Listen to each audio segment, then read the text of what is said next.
കർത്താവിന് സ്തോത്രം. എല്ലാ ദൈവമക്കളെയും യേശു കർത്താവിൻ്റെ ധന്യനാമത്തിൽ നിങ്ങളെല്ലാവരെയും വന്ദനം ചെയ്യുന്നു. നമ്മൾ പഠിച്ചുകൊണ്ടിരിക്കുന്ന സൂപ്പർ നാച്ചുറൽ പ്രൊട്ടക്ഷൻ എന്ന് പറഞ്ഞ വിഷയത്തിൻ്റെ ബാക്കിയുള്ള ഭാഗങ്ങളിലേക്ക് നമ്മൾ വരികയാണ്.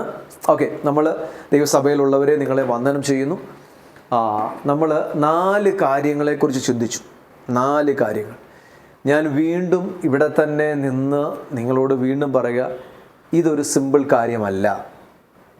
ഇതൊരു സിമ്പിൾ കാര്യമല്ല കേട്ടോ. നിങ്ങൾക്കിതിൻ്റെ അർത്ഥം അറിയാൻ പറ്റാഞ്ഞിട്ടാണ്.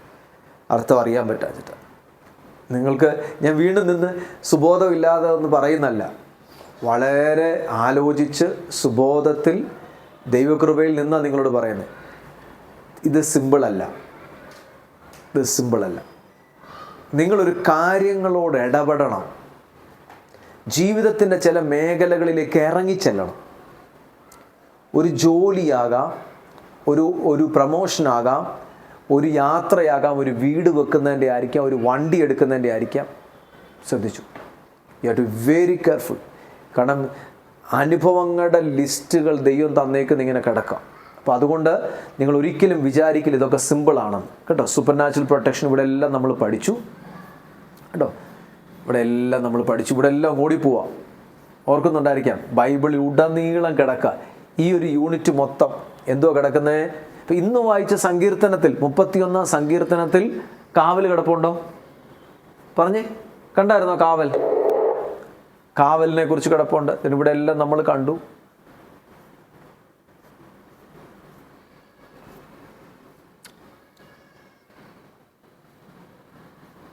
നോക്കിയേ, നമ്മളിവിടെ എല്ലാം പഠിച്ചു. ഒരു വ്യക്തിക്ക് ചുറ്റും എത്ര കാവലുണ്ട്? 3 ലെവൽ കാവലുണ്ട്. അത് കഴിഞ്ഞിട്ട് നമ്മൾ കണ്ടു 3 ലെവൽ കാവൽ മാറുമ്പോൾ 7 തരത്തിലുള്ള നഷ്ടങ്ങൾ വരും. അതിൽ 4 നമ്മൾ കണ്ടു അല്ലേ? ഇവിടെ നിൽക്കുന്നില്ല. എൻ്റെ ദൈവമക്കളെ, നിങ്ങൾ നിസ്സാരമായിട്ട് കാണല്ല്. സോ ഡീപ്പ് കേട്ടോ. നിസ്സാരമായിട്ട് നിങ്ങളിത് കാണല്ല. കാരണം ഇത് അത്ര ആഴമേറിയ കാര്യങ്ങളാണ്. ചില പ്രശ്നങ്ങൾ വരുമ്പോൾ നിങ്ങൾ ആലോചിക്കണം. ഞാൻ ഇനി ഇവിടെ എനിക്ക് അത്ര സീരിയസ് ആയിട്ട് നിങ്ങളോട് പറയാൻ ഞാൻ അത്രയും സമയം എടുക്കുന്നുണ്ടെങ്കിൽ നിങ്ങൾ ഓർത്തോ, എന്തോ പാസ്റ്ററുടെ മനസ്സിൽ കിടപ്പുണ്ട്, അത്രയും ആഴത്തിൽ കിടപ്പുണ്ട്. അടുത്തത് 5ാമത്തെ പ്രോബ്ലം വന്നത്. 7 ഇന്ന് നമുക്ക് ഫിനിഷ് ചെയ്യാം. 5ാമത്തേത് വന്നത് എന്തോന്നറിയാമോ? പറഞ്ഞോ. 5ാമത്തേത് സിക്നസ്, ആരോഗ്യത്തിന് നേരെയുള്ളത്. ഈ പെട്ടെന്ന് ഇത് 4 കൊണ്ട് കഴിഞ്ഞു. ഇനി തൻ്റെ നേരെ, വ്യക്തിപരമായി തൻ്റെ നേരെ വരിക. ഇത് വെളിയിലായിരുന്നു. ഇതെല്ലാം തൻ്റെ ബ്ലെസ്സിങ്ങാണ്. നമുക്ക് വേണേൽ 3ാമത്തെ ലെവലെന്ന് പറയാം. ഇത് 3ാമത്തെ ലെവലാണ്. ഇതും 3ാമത്തെ ലെവലാണ്. പക്ഷെ ഇത് 1ാമത്തെ ലെവലാണ്. കുഞ്ഞുങ്ങൾ പോയി. തനിക്ക് ഇനിയിപ്പം നോക്കിയേ, തൻ്റെ കുഞ്ഞുങ്ങൾ 2ാമത്തെ എന്ന് പറയാം. കുടുംബമല്ലേ, കുഞ്ഞുങ്ങൾ 2ാമത്തെ. ഇനി അടുത്ത് വരുന്ന 1ാമത്തെ.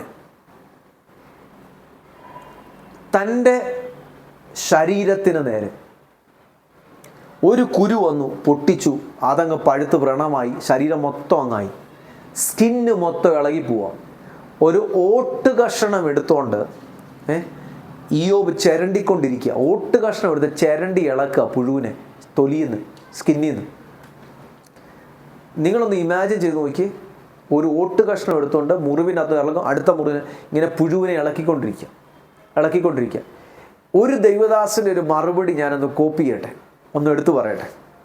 നിങ്ങൾ ശ്രദ്ധിച്ച് കേട്ടോണം. ആ ദൈവദാസൻ പറഞ്ഞു, ഇങ്ങനെ ഇയ്യോബ് ചാരത്തിലിരുന്ന് ഓട്ട് കഷണം എടുത്തുകൊണ്ട് മുറിവിനകത്തുനിന്ന് പുഴുവിനെ കുത്തി ഇളക്കിക്കൊണ്ട് ചൊറിഞ്ഞുകൊണ്ടിരിക്കുക. ചൊറിച്ചിൽ സഹിക്കാൻ വയ്യ. ഇങ്ങനെ ചൊറിഞ്ഞുകൊണ്ടിരിക്കുമ്പോൾ തൊട്ടടുക്ക പിശാച് വന്ന് ചിരിച്ചു. പിശാച് ചോദിച്ചേടാ, നിന്റെ ചൊറിച്ചിൽ കഴിയുന്നില്ലയോ? നിന്റെ സ്കിന്നെല്ലാം ഇങ്ങനെ പോവും. ആ ദൈവദാസൻ പറഞ്ഞ മറുപടി ഇങ്ങനെയല്ല. ഇയ്യോബിൻ്റെ അകത്ത് അന്നേരവും വിശ്വാസം കിടക്കുക. ഇയ്യോബ് ആ ഓട്ട് കഷ്ണം എടുത്തോണ്ട് തൻ്റെ മുറിവ് മാത്രമല്ല ചൊറിയാൻ തുടങ്ങിയ പിശാചിന് വേണ്ടി ചൊറിഞ്ഞു കൊടുത്തു എന്ന് പറഞ്ഞു. പിശാചിനോട് ചൊറിഞ്ഞു കൊടുത്തത്. ആ ദൈവദാസൻ പറഞ്ഞ മറുപടിയാണ്. കാരണം അകത്ത് വിശ്വാസം കിടക്കുക. എടാ, എൻ്റെ സ്കിന്നിങ്ങനെ പോയാലും, എൻ്റെ സ്കിന്നിങ്ങനെ അഴുകിപ്പോയാലും, എൻ്റെ കണ്ണ് അഴുകിപ്പോയാലും ഞാൻ അന്യൻ്റെ കണ്ണല്ല.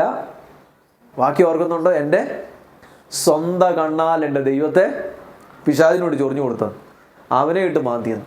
നോക്കിയേ, ശരീരത്തിന് നേരെ നമുക്ക് അവിടെ തന്നെ നിൽക്കാം.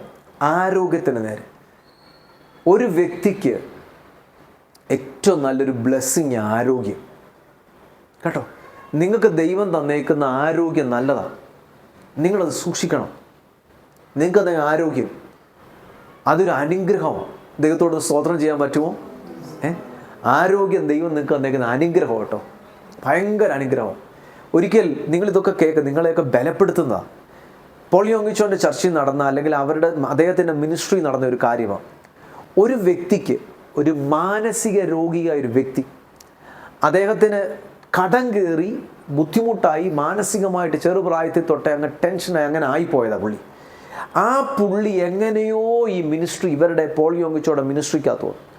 അങ്ങനെ മിനിസ്ട്രിക്കകത്ത് വന്ന് ഈ മനുഷ്യന് പ്രാർത്ഥിച്ചു, അല്പമൊക്കെ നോർമലായി, മരുന്ന് കുറച്ചു, നോർമലായി, എല്ലാം മാറ്റി നോർമലായി സർവൈവ് ചെയ്ത് വരിക. സർവൈവ് ചെയ്തിരുന്നു. ഇദ്ദേഹത്തിന് എങ്ങനെയും ജീവിക്കാൻ അങ്ങോട്ട് തുടങ്ങുന്ന സമയത്ത് ഇദ്ദേഹം എന്തെടുത്തെന്ന് അറിയാമോ? ഇദ്ദേഹത്തിന് തീരുമാനിച്ചു ഒരു ബിസിനസ് തുടങ്ങാം. അങ്ങനെ താൻ ഉപ്പിൻ്റെ ബിസിനസ് തുടങ്ങി. ഉപ്പിൻ്റെ കടലിലെ വെള്ളം എടുത്തിട്ട് അത് ഉണക്കി ഉപ്പാണ്, അത് വലിയ പരിപാടിയൊന്നും ഇല്ലല്ലോ എന്ന് ഓർത്തുകൊണ്ട് ഇദ്ദേഹം ഇങ്ങനെ ചെയ്യാൻ തുടങ്ങി. അങ്ങനെ ഉപ്പിൻ്റെ ബിസിനസ് തുടങ്ങി. സ്ലോലി ഉപ്പ് വിൽക്കാൻ തുടങ്ങി. ഒരു യാക്ക ഒരു ലോറി ഇങ്ങനെ വിറ്റ് അദ്ദേഹം വലിയൊരു സംരംഭം പോലെ തുടങ്ങി. എന്നാൽ ഇദ്ദേഹത്തിനെ കാണുമ്പോൾ അറിയാം പണ്ട് എന്തൊക്കെയോ കുഴപ്പമുണ്ടായിരുന്നു എന്നുള്ള രീതിയിൽ ഇദ്ദേഹത്തിന് അറിയാം. കാരണം അത്ര കടന്നുപോയ ടെൻഷനും ഒക്കെ അത് ഇതുപോലെ. പക്ഷെ ഇദ്ദേഹം പുറമേ കാണുന്നതിനെക്കാട്ടിലും കൂടുതൽ ദൈവം ഇദ്ദേഹത്തെ അകത്തങ്ങ് ഹീൽ ചെയ്തു. പുറമേ നോക്കുമ്പോൾ മുടിയൊക്കെ ക്ഷീണിച്ചു, നല്ല മുടിയൊക്കെ നരച്ചു, സ്കിന്നൊക്കെ അങ്ങ് ചുളുങ്ങി ഒട്ടി. പക്ഷേ തൻ്റെ ഹൃദയത്തിൽ എന്തോ പറ്റുന്നറിയാം, ദൈവം സൗഖ്യമാക്കി. തനിക്ക് ജോലി ചെയ്യാനൊക്കെയുള്ള ആരോഗ്യമൊക്കെ കിട്ടി. ഇങ്ങനെ ബിസിനസ് നടന്നു. കുറച്ച് മെഷീനൊക്കെ എടുത്തു വെച്ചു. അതൊക്കെ അങ്ങനെയൊക്കെ ചെയ്യുന്ന പണിക്കാരും എല്ലാം ഉണ്ടായിരുന്നു. പക്ഷേ സുനാമി 2004 വന്നപ്പം എന്തു പറ്റുന്നറിയാമോ? ഇദ്ദേഹത്തിൻ്റെ മൊത്തം ബിസിനസ് തൂക്കിയെടുത്തോണ്ട് പോയി. മൊത്തം കടൽ കൊണ്ടുപോയി. എല്ലാം നശിച്ചു. ഈ മനുഷ്യൻ എന്ത് ചെയ്യും? പഴയതിനെക്കാട്ടിലും തകർന്നു പോകുമോ എന്നോർത്ത് എല്ലാവരും ഇദ്ദേഹത്തെ നോക്കി ചിന്തിച്ചു ഇദ്ദേഹം എങ്ങനായിത്തീരും. കാരണം ഒരു വ്യക്തി തകർച്ചയെന്ന് കയറി വന്നിട്ട് പിന്നെയും തകർച്ചയിലോട്ട് പോയാൽ, കാരണം തകർച്ച നല്ല ശൂന്യമായിപ്പോയി. ഒറ്റ ദിവസം കൊണ്ട് ശൂന്യമായിപ്പോയി, മണിക്കൂർ കൊണ്ട് ശൂന്യം. എന്ത് ചെയ്യുമെന്നോർത്തുകൊണ്ടിരിക്കുമ്പോൾ ഇദ്ദേഹം ഒരു 2-3 ദിവസം കഴിഞ്ഞിട്ട് ഇദ്ദേഹം ആൾക്കാരെ, ലീഡേഴ്സിനെ കണ്ടപ്പോൾ അദ്ദേഹം പറയാം, അതെല്ലാം കടൽ കൊണ്ടുപോയാലും വേണ്ടിയില്ലല്ലോ, എനിക്കിപ്പോൾ ഇനിയും ആരോഗ്യമുണ്ടല്ലോ. എന്തോ അദ്ദേഹം പറഞ്ഞേ? ഇതെല്ലാം കടൽ കൊണ്ടുപോയാലും വേണ്ടിയില്ലല്ലോ, എനിക്ക് ദൈവം ആരോഗ്യം തന്നിട്ടുണ്ട്. എൻ്റെ ആരോഗ്യം ആരും കൊണ്ടുപോയിട്ടില്ലല്ലോ. നിങ്ങൾ കണ്ടോ? ആരോഗ്യം ഉണ്ടെങ്കിൽ നിങ്ങൾക്ക് പലതും റിസ്റ്റോർ ചെയ്യാം കേട്ടോ. ആരോഗ്യം ഉണ്ടെങ്കിൽ നിങ്ങൾക്ക് പലതും റിസ്റ്റോർ ചെയ്യാം. ആരോഗ്യം ഒരു അനുഗ്രഹമാണ്. ദൈവത്തോട് ഒന്നുകൂടെ സ്തോത്രം ചെയ്തേ. ആരോഗ്യമുള്ളത് നിങ്ങളുടെ, പ്രത്യേകിച്ച് യങ് പിള്ളേർക്ക്. ഞാൻ ഇന്നും ഇപ്പോൾ കോളേജിൽ പോവാം, ഇന്നിപ്പോൾ ഉച്ച കഴിഞ്ഞിട്ട് കോളേജിൽ പോവാം. 150-200 പിള്ളേരുള്ളൊരു കോളേജിൽ പോവാം. ഇന്നലെ കഴിഞ്ഞ ദിവസം പ്രിൻസിപ്പൾ എന്നെ വിളിച്ചും പറഞ്ഞു, ഒത്തിരി ന്യൂ കമേഴ്സുണ്ട് പിള്ളേർ. എല്ലാ യങ് പിള്ളേർക്കും ഉള്ളത് എന്താ പറയുക? ഹെൽത്ത് ഉണ്ട്, എനർജി ഉണ്ട്, എന്തും ചെയ്യാൻ ഉത്സാഹമുണ്ട്. ഈ സമയത്ത് നിങ്ങൾ ആ എനർജിയും ഉത്സാഹവും ആരോഗ്യവും സമയവും നിങ്ങൾ ലോകത്തിന് ചിലവാക്കല്ല. എവിടെ ചിലവാക്കണം? കർത്താവിന് വേണ്ടി. നിങ്ങൾ എൻ്റെ വീട് വന്ന് കണ്ടല്ലോ. IT ജോലി ചെയ്യുന്നവരും ഇവരെല്ലാം ഉള്ളവർക്ക് കിട്ടാൻ പറ്റാത്ത ഒരു ഭാഗ്യ ദൈവം എനിക്ക് തന്നു. എനിക്ക് ദൈവത്തിൻ്റെ കൃപയാൽ പറയാൻ പറ്റും. ഞാൻ കഴിഞ്ഞ ദിവസം ഞങ്ങളുടെ പാസ്റ്റാൻഡിയെ വിളിച്ച് പറയായിരുന്നു, പാസ്റ്റാൻഡി ഒരു സമയത്ത് എൻ്റെ 21ാമത്തെ വയസ്സിൽ ഞാൻ അവിടെ ചെല്ലുന്നത്.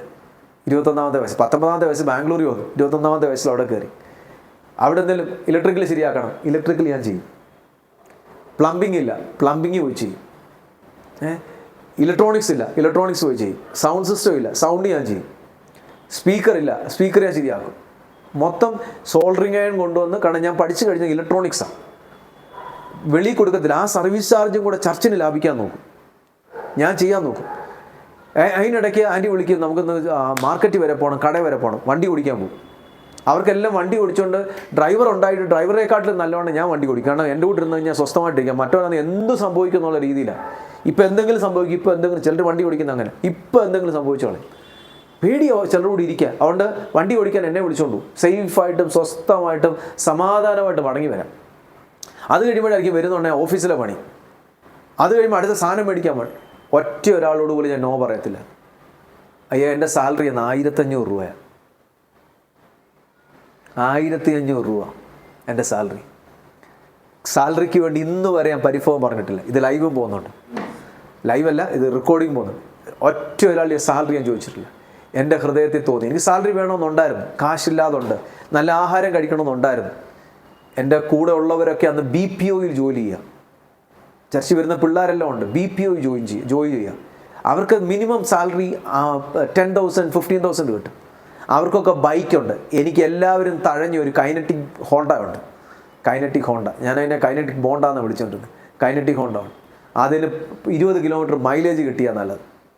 അങ്ങനത്തെ ഒരു വണ്ടി ജോൺസൺ വർഗീസ് പാസ്റ്റർ സിന്ധി ചേച്ചിക്ക് എടുത്തു കൊടുത്ത വണ്ടിയാണ്. അത് എല്ലാം കേടായിക്കട്ടെ എനിക്ക് തന്നു. അന്നത്തെ കാലത്ത് ഇങ്ങനത്തെ ഒരു വണ്ടി. അത് കഴിഞ്ഞിട്ട് ചേതക്ക് കിട്ടി എനിക്ക്. ഒരാരോടൊരു കംപ്ലൈൻ്റ് ഇല്ല, ആരോട് കംപ്ലൈൻറ്റ്. ഞാൻ ഇടയ്ക്ക് ചിന്തിച്ചു എൻ്റെ ഭാവി എന്തായിത്തീരും. എൻ്റെ അപ്പൻ എന്നോട് പറഞ്ഞു നീ പട്ടാളത്തിൽ പോയി ചേരും. എനിക്ക് പട്ടാളത്തിൽ കിട്ടുകയും കൂടെ ചെയ്യും. എന്നോട് എൻ്റെ കൂട്ടത്തിൽ പാസ്റ്റർ പറഞ്ഞു, മേറിസ് പാസ്റ്റർ പറഞ്ഞു, നീ പട്ടാളത്തിൽ പോകണ്ടെന്ന് പറഞ്ഞു. ഞാനത് കീറിയും കളയും. ഞാനത് പറഞ്ഞിട്ടുണ്ടായിരിക്കാം, ഞാനത് കീറിയും കളയും. എൻ്റെ ഭാവി എന്തായിത്തീരും? എനിക്കൊരു വിവാഹം കഴിക്കാൻ പറ്റും. എൻ്റെ ഭാവി എന്തായിത്തീരും? എനിക്ക് എന്തെങ്കിലും ഒരു കാര്യം ഉണ്ടാകും. ചർച്ചയിൽ നിന്ന് ഞാൻ 15 വർഷം ജോലി ചെയ്തിട്ട്, 15 വർഷം രാവും പകലും ജോലി ചെയ്തിട്ട് എനിക്ക് പോകുന്ന സമയത്ത് എനിക്ക് കിട്ടിയ 90,000 റുപ്പീസാണ്. എന്നുവെച്ചാൽ എന്താ പറയുന്നത് എൻ്റെ ആ ലാസ്റ്റിൽ ഇത്ര വർഷം ജോലി ചെയ്തതിൻ്റെ 90,000 റുപ്പീസ്. അത് എൻ്റെ 2 യാത്രയോടുകൂടെ പോയി കഴിഞ്ഞു.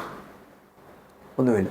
എന്തോ ചെയ്യും മോനെ? ദൈവസന്നിധിയിൽ സമയം സ്പെൻഡ് ചെയ്ത, ദൈവസന്നിധിയിൽ നീ വിശ്വസ്തരായിട്ട് നിന്ന. ഞാൻ നിങ്ങളോട് എൻ്റെ മുമ്പിലിരിക്കുന്ന ഓരോ കുടുംബത്തോടും പറയും, ഒരുത്തനും നിന്നെ മാനിച്ചില്ലെങ്കിലും, ഒരാൾ പോലും ആരും നിന്നെ ഓണർ ചെയ്തില്ലെങ്കിലും നീ മറന്നുപോയാലും എന്തുകൊണ്ടെന്നറിയാം? നിന്നെ വിളിച്ച ദൈവം വിശ്വസ്തന, നിന്നെ ഓണർ ചെയ്തിരിക്കും കേട്ടോ. ഭയങ്കര ഇമ്പോർട്ടൻ്റ്. നിൻ്റെ ആരോഗ്യം നീ ദൈവത്തിന് വേണ്ടി ചിലവാക്കും. നിൻ്റെ ആരോഗ്യം ഭയങ്കര ഇമ്പോർട്ടൻ്റ്. ഇയ്യോബിന് അടുത്തത് പറ്റുന്ന പ്രശ്നമെന്ന് പറയുന്നത് ഇയ്യോബിൻ്റെ ആരോഗ്യം നഷ്ടമായി. ഏത് ലെവലാണ് പോയേ പറഞ്ഞു? ഏത് ലെവലാണ്? 3ാമത്തെ ലെവലായിരുന്നു ആദ്യത്തെ അറ്റാക്ക്. 3ാമത്തെ ലെവലായിരുന്നു 2. അടുത്തത് ഏതാ വന്നേ? 1. ഒന്നാമത്തെ ലെവൽ തൻ്റെ ആരോഗ്യം നഷ്ടമായി. 7 തരത്തിലുള്ള കഷ്ടത വരാൻ തുടങ്ങി. എത്ര ലെവലിലുള്ള കാവല് നഷ്ടമായി? 3 ലെവലിലുള്ള കാവല് നഷ്ടമായപ്പോൾ 7 തരത്തിലുള്ള അറ്റാക്കുകൾ വരാൻ തുടങ്ങി. 7 തരത്തിലുള്ള അറ്റാക്കുകൾ. അതിലൊരു അറ്റാക്കാണ് ആരോഗ്യത്തിന് നേരെയുള്ള അറ്റാക്ക്. ഇന്ന് പകൽ എന്നെ കേൾക്കുന്ന ദൈവമക്കളെ, നിങ്ങളുടെ കൂടെ ദൈവം വേലി കെട്ടിയിട്ടുണ്ടെങ്കിൽ നിങ്ങളുടെ ആരോഗ്യത്തിന് ചുറ്റും ദൈവം വേലി കെട്ടട്ടെ. നിങ്ങളുടെ ആരോഗ്യം ബ്ലെസ്ഡ് ആയിരിക്കും, നിങ്ങളുടെ ഹെൽത്ത് ബ്ലെസ്ഡ് ആയിരിക്കും കേട്ടോ. ദൈവവചനം ഭയങ്കര നന്മയാണ്. നിങ്ങളുടെ ആരോഗ്യം അനുഗ്രഹിക്കപ്പെടട്ടെ കേട്ടോ. ഇയ്യോബിൻ്റെ ജീവിതത്തിൽ പറ്റിയ 5ാമത്തെ കഷ്ടം ഹെൽത്ത് നഷ്ടമായി. നിങ്ങൾ പറഞ്ഞ് ഏത് 5 കാര്യങ്ങളൊന്നുകൂടെ പറഞ്ഞേ. 3 ലെവൽ കാവല് പോകുമ്പോൾ 7 തരത്തിലുള്ള നഷ്ടങ്ങൾ പറ്റി. ഒന്നാമത്തെ പറഞ്ഞേ, ഏതായിരുന്നു ഒന്നാമത്തെ നഷ്ടം പറ്റിയത്? ഉറക്കെ പറയാമോ? അഗ്രികൾച്ചർ. 2ാമത്തെ ഫിനാൻസ്. 3ാമത്തെ ബിസിനസ്. 4ാമത്തെ ജനറേഷൻ. 5ാമത്തെ ഹെൽത്ത്. നിങ്ങൾക്കിത് മനസ്സിലാവുന്നുണ്ടോ? ഞാൻ ഈ 3 എഴുതിയത് മനസ്സിലായോ? 3 ലെവൽ കാവലുള്ളത്. നമ്മുടെ ജീവിതത്തിലും ഇതുപോലെ നിങ്ങൾ ചിന്തിച്ചോണം. നിങ്ങളുടെ ലൈഫിൽ നിങ്ങൾ ഇതുപോലെ ചിന്തിച്ചോണം. അടുത്തത് 6ാമത്തെ കഷ്ടത തനിക്ക് നേരെ നേരിട്ടത് എന്തോന്നറിയാമോ? ഒരു പ്രശ്നം വരുമ്പോൾ കുടുംബമാ ചേർന്ന് നിൽക്കേണ്ടി. ഒരു പ്രശ്നം വരുമ്പോൾ ആരാ ചേർന്ന് നിൽക്കേണ്ടി? ഫാമിലി. ഭയങ്കര ഇമ്പോർട്ടൻ്റാ. ഒരു പ്രശ്നം ഒരാൾക്ക് വരുമ്പം ഒരു കുടുംബം, ഹസ്ബൻഡും വൈഫും കൂടെ ചേർന്ന് നിൽക്കേണ്ടി. പ്രശ്നം വരുമ്പം ഒരാളെ ഇട്ടിട്ട് പോകരുത്. ഹസ്ബൻഡിനായിരിക്കും പ്രശ്നം വരുന്നത്, ഇട്ടിട്ട് പോകരുത്. വൈഫിനായിരിക്കും പ്രശ്നം വരുന്നത്, ഇട്ടിട്ട് പോകരുത്. ആ സമയത്ത് ബലഹീനതയാണല്ലോ എന്നോർത്തോണ്ട് ഇട്ടിട്ട് പോകാതെ അവരുടെ കൂടെ ചേർന്ന് നിൽക്കുക. ഞാനിതിപ്പോൾ കുടുംബത്തെക്കുറിച്ച് പറയുമ്പോൾ ഉണ്ടല്ലോ, എൻ്റെ മനസ്സിൽ കയറിയ ഒരു വലിയൊരു സംഭവമുണ്ട് എന്നും. കാരണം ഒരു ഒരു സ്റ്റോറിയല്ല, നടന്ന കാര്യമാണ് എൻ്റെ മനസ്സിൽ വന്നേക്കുന്നത്. നിങ്ങൾക്ക് ഞങ്ങളുടെ ഒരു ബുക്കിനകത്ത് അദ്ദേഹത്തിൻ്റെ കഥ കിടപ്പുണ്ട്. വില്യം കേറി, നിങ്ങൾ കേട്ടിട്ടുണ്ടോ വില്യം കേറിയെ കുറിച്ച്? ഇംഗ്ലണ്ടിലെ തൻ്റെ സുഖമായിട്ടുള്ള ജീവിതം ഉപേക്ഷിച്ച് ഇന്ത്യയിൽ വന്നതാ, കൽക്കട്ടായി വന്നതാ. എത്ര ഭാഷകളാണെന്നൊക്കെ ഉള്ളതുകൊണ്ട് ഞാൻ ഓർക്കുന്നില്ല. എത്ര സ്കൂളുകൾ സ്റ്റാർട്ട് ചെയ്ത് വില്യം കേറിയുടെ ഒരിക്കൽ വില്യം കേറിക്ക് ഒരു 3-4 കുഞ്ഞുങ്ങളുണ്ടായിരുന്നു. അവർ ഇന്ത്യയിൽ വന്നിട്ട് കഴിക്കാൻ ആഹാരമില്ല, മരുന്നില്ല, ഒന്നുമില്ല. പോഷകാഹാരങ്ങളുടെ ഇതിൻ്റെ കുറവ് കൊണ്ട് എന്തോ രോഗം ബാധിച്ച്, കാരണം വൃത്തിഹീനമായ സ്ഥലമാണ് ഇംഗ്ലണ്ടിൽ. എവിടെ അന്നത്തെ കാലത്ത് ഇംഗ്ലണ്ടിലെ സിസ്റ്റം ഇന്നത്തെ നോക്കൂ. ഈ സ്ഥലത്ത് വന്നിട്ട് തൻ്റെ മകൻ മരിച്ചുപോയിട്ട് തൻ്റെ വൈഫ് പല പ്രാവശ്യം പറഞ്ഞു തിരിച്ചു പോവാം. പക്ഷെ തൻ്റെ മേൽ കിടക്കുന്ന ആ ഒരു വിഷൻ ഭയങ്കരമായിരുന്നു. കാരണം ഈ മകൾക്ക് പ്രശ്നങ്ങൾ വന്നപ്പോൾ മകൾക്ക് പറ്റുന്നില്ല. കുഞ്ഞു മരിച്ചു. കുഞ്ഞിനെ അടക്കാൻ പറ്റുന്നില്ല. കുഞ്ഞിനെ മറ്റൊരാൾ തൊടത്തില്ല. അന്ന് തൊടിയിലും തീണ്ടലും ഇങ്ങനത്തെ ഒരു കാര്യങ്ങൾ നിൽക്കുന്ന സമയത്ത് കുഞ്ഞിനെ അടക്കാൻ പറ്റത്തില്ല. കുഞ്ഞിനെ അടക്കാൻ ഒരു കോഫിൻ ബോക്സ് ഇല്ല, ശവപ്പെട്ടിയില്ല. കാർഡ്ബോർഡ് പെട്ടിക്കകത്ത്, എവിടെയോ കാർഡ്ബോർഡ് പെട്ടിക്കകത്ത് കുഞ്ഞിനെ പാക്ക് ചെയ്തിട്ട് കെട്ടി. കുഞ്ഞിന് വേണ്ടി കുഴിയെടുക്കാൻ ആരും വരത്തില്ല. കാരണം ഈ തൊടിയിലും തീണ്ടലും ഒക്കെ ഉള്ള അന്ന് ഭയങ്കരമായിട്ട് കൊടി കുത്തി വാഴുക. ഇദ്ദേഹം തന്നെ കുഴിയെടുത്തു. ഇദ്ദേഹം തന്നെ കുഞ്ഞിനെ അടക്കാനുള്ള കുഴിയെടുത്തു. പോയി ഭയങ്കര മഴയും. ഈ മഴയ്ക്കകത്ത് കുഴി എടുത്തുകൊണ്ടിരിക്കുന്ന കുഞ്ഞിനെ അകത്തോട്ട് വെച്ച് ചള്ളവെള്ളത്തിലോട്ട് വെച്ചു. ഈ സ്ത്രീ മാതാവ് ഇത് കണ്ടുകൊണ്ട് നിൽക്കുക. ഈ മാതാവ് കാണാൻ വേണ്ടി ചെന്ന് ഈ കുഞ്ഞിൻ്റെ ദേഹത്തോട്ട് ചള്ളവെള്ളത്തിൽ തെന്നി കുഞ്ഞിൻ്റെ മുഖത്ത് വീണു. ഈ മകള് പിന്നെ തിരിച്ചെഴുന്നേക്കുന്നത് മെൻ്റൽ ഷോക്കായിട്ട്, ഭ്രാന്തിയായിട്ട് എഴുന്നേക്കുന്ന ഉടനെ തന്നെ ഈ മനുഷ്യനെ വില്യം കേറിയുടെ കുത്തിന് പിടിച്ചിട്ടോ വില്യം കേറി ഉപദ്രവിച്ചിട്ടോ പറഞ്ഞു, നീയാണ് ഈ കൊച്ചിനെ കൊന്നത്, നിങ്ങളാണ് ഈ കൊച്ചിൻ്റെ ഘാതകൻ എന്ന് പറഞ്ഞ് ഇദ്ദേഹത്തെ ഉപദ്രവിക്കാൻ തുടങ്ങി. വീട്ടിൽ പോയി ഇദ്ദേഹത്തെ മുറിവേൽപ്പിച്ചു. ഇദ്ദേഹം താമസിച്ചിരുന്ന കിടന്നിരുന്ന മൊസ്കിറ്റോ നെറ്റിന് തീ കൊടുത്തു, കട്ടിലിന് തീ കൊടുത്തു. ഇദ്ദേഹത്തെ ഉപദ്രവിക്കാൻ തുടങ്ങി. എപ്പോഴും പറയുന്ന ഒറ്റ വേർഡാ, നിങ്ങളാണ് എൻ്റെ കുഞ്ഞിൻ്റെ ഘാതകൻ, നിങ്ങളാണ് എൻ്റെ കുഞ്ഞിനെ കൊല്ലാം. ഈ ഉപദ്രവം സഹിക്കാൻ വയ്യാഞ്ഞിട്ട് അവിടെ ഹോസ്പിറ്റലുണ്ടോ കൊണ്ടുപോകാൻ? ഹോസ്പിറ്റലില്ല. ഒരു പ്രാവശ്യം എവിടെയോ സ്വീഡിഷ് മിഷണറിമാർ തുടങ്ങിയ ഇതുണ്ടെന്ന് ഡോക്ടർമാർ പറഞ്ഞു അന്നത്തെ കാലത്ത്. അവരുടെ അടുക്ക കൊണ്ടുപോയി. അവിടെ ഒരു ഡോക്ടർ പരിശോധിച്ചിട്ട് പറഞ്ഞു, ഈ മകൾക്ക് ഭയങ്കര ഇത്രാമത്തെ സ്റ്റേജ് മാനസിക പ്രോബ്ലമാണ്, മെൻ്റൽ പ്രോബ്ലമാണ്. അതുകൊണ്ട് ഇനി ഒരിക്കലും ഈ മകളുടെ കൂടെ നിങ്ങൾക്ക് ജീവിക്കാൻ പറ്റത്തില്ല. ജീവിക്കുന്നുണ്ടെങ്കിൽ ഒന്നി നിങ്ങളെ കൊന്നുകളയും. നിങ്ങളുടെ 3 മക്കളും അടുത്ത മക്കളുകളെല്ലാം പോവും. അതുകൊണ്ട് ഈ മകളെ ഇവിടെ അഡ്മിറ്റ് ചെയ്യാൻ പറയും. അന്ന് സെല്ലില്ല, ഇതില്ല. ഇതൊക്കെ തുടങ്ങുന്നത് ഇങ്ങനെ. ഇവരെ അഡ്മിറ്റ് ചെയ്യാൻ വേണ്ടി ഡോക്ടർമാരുടെ നിർബന്ധം കൊണ്ട് അഡ്മിറ്റ് ചെയ്യുമല്ലോ, സെല്ലിലിടാനോ അഡ്മിറ്റ് ചെയ്തിട്ട് വില്യം കേറി വെളിയിലോട്ട് തിരിച്ചു വരുമ്പോൾ വില്യം കേറിയുടെ മനസ്സിലൊരു ചിന്ത. വർഷങ്ങൾക്ക് പുറകെ തൻ്റെ കല്യാണം നടത്തുമ്പം ആ പാസ്റ്റർ ദൈവവചനത്തിൻ്റെ ബേസിൽ ചോദിച്ചൊരു ചോദ്യമാണ്. എന്തുവാണെന്നറിയാമോ? ഏത് സാഹചര്യത്തിലും, സുഖത്തിലും, നമ്മുടെ ഭാഷയെ പറഞ്ഞാൽ സുഖത്തിലും സന്തോഷത്തിലും ദുഃഖത്തിലും ആനന്ദത്തിലും വിലാപത്തിലും നൃത്തത്തിലും, ഏത് സാഹചര്യത്തിലും ഈ മകളെ പരസ്പരം അങ്ങോട്ടും ഇങ്ങോട്ടും സപ്പോർട്ട് ചെയ്ത് പരസ്പരം ഒരുമിച്ച് മുൻപോട്ടുള്ള യാത്ര, ഏത് തീ വന്നാലും വെള്ളം വന്നാലും ഒരുമിച്ചുള്ള യാത്ര അങ്ങനെ പോകാൻ പറ്റുമോ എന്ന് ചോദിച്ചപ്പോൾ ഇദ്ദേഹം ദൈവസന്നിധിയിൽ എന്ന് പറഞ്ഞു. ദൈവത്തിൻ്റെ വിശുദ്ധ ദൂതന്മാരെയും കാവൽ നിർത്തി എന്ന് പറഞ്ഞു. അദ്ദേഹം പറഞ്ഞു, ഞാൻ ദൈവത്തോട് ചെയ്ത കവനൻ്റായത്, കോൺട്രാക്റ്റ് അല്ല. നിങ്ങൾക്ക് മനസ്സിലാകുന്നുണ്ടോ? കവനൻ്റാണ്, കോൺട്രാക്റ്റ് അല്ല. അതുകൊണ്ട് ഇദ്ദേഹം പറഞ്ഞു, സാരമില്ല, തിരിച്ച് ഹോസ്പിറ്റലിൽ കയറി ചെന്നു. എന്നിട്ട് പറഞ്ഞു, ആ മകളെ എൻ്റെ കൂടെ വിട്ടോ, അവക്ക് എന്നെ തീ കൊടുത്ത് എങ്ങനെയൊക്കെ കൊന്നാലും വേണ്ടില്ല, വിടത്തില്ല എന്ന് ഞാൻ കവനന്റ് ചെയ്തിട്ടാണ് വരുന്നത്, എനിക്ക് വിടാൻ പറ്റത്തില്ല, കൊന്നു. ആ മനുഷ്യന് തൻ്റെ തീക്കകത്തൂടെ തുടങ്ങിയതാണ് പല ഹോസ്പിറ്റലുകൾ. ഹോസ്പിറ്റൽ ആൻഡ് എത്ര ലാംഗ്വേജിന് ഡിക്ഷണറി ഉണ്ടാക്കി. എൻ്റെ കയ്യിൽ ഇപ്പോൾ കണക്ക്, എത്ര ലാംഗ്വേജുകൾക്ക് ഡിക്ഷണറി ഉണ്ടാക്കി, എത്ര ഓർഫനേജ് തുടങ്ങി, എത്ര സ്കൂളുകൾ തുടങ്ങി, ഹോസ്പിറ്റൽ തുടങ്ങി. ഇതെല്ലാം ഈ തീക്കകത്തൂടെ വരുമ്പം അതിനകത്തൂടെ ദൈവസ്ഥ ഏറ്റവും നല്ലത് പുറത്തു വരത്തേ ഉള്ളൂ കേട്ടോ. എന്നാൽ ദൈവത്തെ സ്നേഹിക്കുന്നവർക്ക്, നിർണയപ്രകാരം വിളിക്കപ്പെട്ടവർക്ക് എങ്ങനെ വാക്യം എങ്ങനെ? സകലവും, ശകലമല്ല സകലവും നന്മയ്ക്കായി കൂടി വ്യാപരിക്കും കേട്ടോ. നിങ്ങൾ മനസ്സിലാക്കേണ്ട, കൂടെ നിൽക്കേണ്ട കുടുംബം. ഈ വൈഫ് ഒന്ന് പറയുക, നിങ്ങൾ അടുത്തൊരു വേർഡ് ഞാൻ ബൈബിളിൽ നിന്ന് അവിടെ കാണിക്കാം കേട്ടോ. എന്തോന്നറിയാം? പിശാജ് സ്വർഗത്തിൽ എന്തോ പറഞ്ഞെന്തുവാ? പിശാജ് സ്വർഗത്തിൽ ചെന്ന് കോടതി ചെന്ന് എന്തോ പറഞ്ഞു? ഈ വേർഡ് ഞാൻ പറഞ്ഞ കോടതി എന്ന് ചെന്ന് എന്തോ പറഞ്ഞേ? ഇതെല്ലാം ഇയ്യോബിന് ഉള്ളത് കൊണ്ടാണ് അങ്ങേ സേവിക്കുന്നത്. ഇതൊന്ന് തൊട്ട് നോക്കാം. അന്നേരം അവൻ എന്തോ ചെയ്യും? അങ്ങേ ത്യജിച്ച് പറയും. എന്തു വേർഡാ യൂസ് ചെയ്തേ? അങ്ങേ ത്യജിച്ച് പറയും. വൈഫ് എന്തോ പറയുന്നത്? വൈഫ് പറയുന്നത്, നിങ്ങൾക്ക് ഇത്ര ആയിട്ട് നിങ്ങൾ പഠിച്ചില്ലയോ?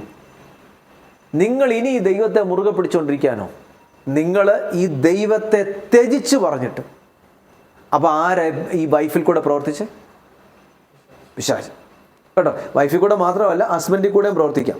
യേശു കർത്താവിൻ്റെ കൂടെ നടന്ന പത്രോസിനകത്ത് പിശാച് കയറിയിട്ട് പറഞ്ഞു, യേശു കർത്താവെ ക്രൂശിക്കപ്പെടല്, മരിക്കല്ലെന്ന് പറഞ്ഞപ്പം യേശു കർത്താവ് എന്തോ ചെയ്തു? ശാസിച്ചു. പിന്നെ യൂദയ്ക്കകത്ത് ആര് കയറി? പിശാച് കയറി, സാത്താൻ കയറി. അപ്പം സാത്താൻ ആരെ ഉപയോഗിക്കാം കേട്ടോ. വൈഫ് ഇപ്പം പറയുന്ന വേർഡ് എന്തുവാ? പറഞ്ഞു, ത്യജിച്ച് കളഞ്ഞ് നിങ്ങൾക്ക് മരിച്ചുകൂടാന്ന്. എന്നാൽ നമുക്ക് രണ്ട് ഒരുമിച്ച് മരിക്കാന്നല്ല പറയുന്നത്. നമുക്ക് രണ്ട് ഒരുമിച്ച് മരിക്കാന്നല്ല പറഞ്ഞത്. പോയി മരിച്ചു കളയാൻ പറ്റും. അന്നേരവും വൈഫിനോട് പറയുന്ന വേർഡ് എന്ന് പറയാം, നീ ഒരു പൊട്ടി സംസാരിക്കുന്നത് പോലെ നീ സംസാരിക്കുന്നു.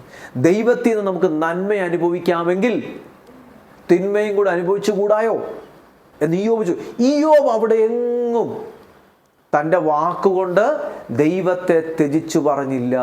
പിശാച് എന്തോ സ്വർഗത്തിൽ വാദിച്ചേ? ഇവൻ ദൈവത്തെ ത്യജിച്ചു പറയും. അതാ പറഞ്ഞത്, ദൈവത്തിന് ഭയങ്കര വിശ്വാസമായിരുന്നു. ആരെ? ഇയ്യോബിന്. പക്ഷെ നമുക്ക് നേരെ തിരിച്ചാ. നമുക്ക് ദൈവത്തെ വിശ്വാസം, പക്ഷെ ദൈവത്തിന് നമ്മളെ വിശ്വാസമാണോ? മിണ്ടുന്നില്ല. നോക്കിയേ, വൈഫ്, വേർഡ്സ്.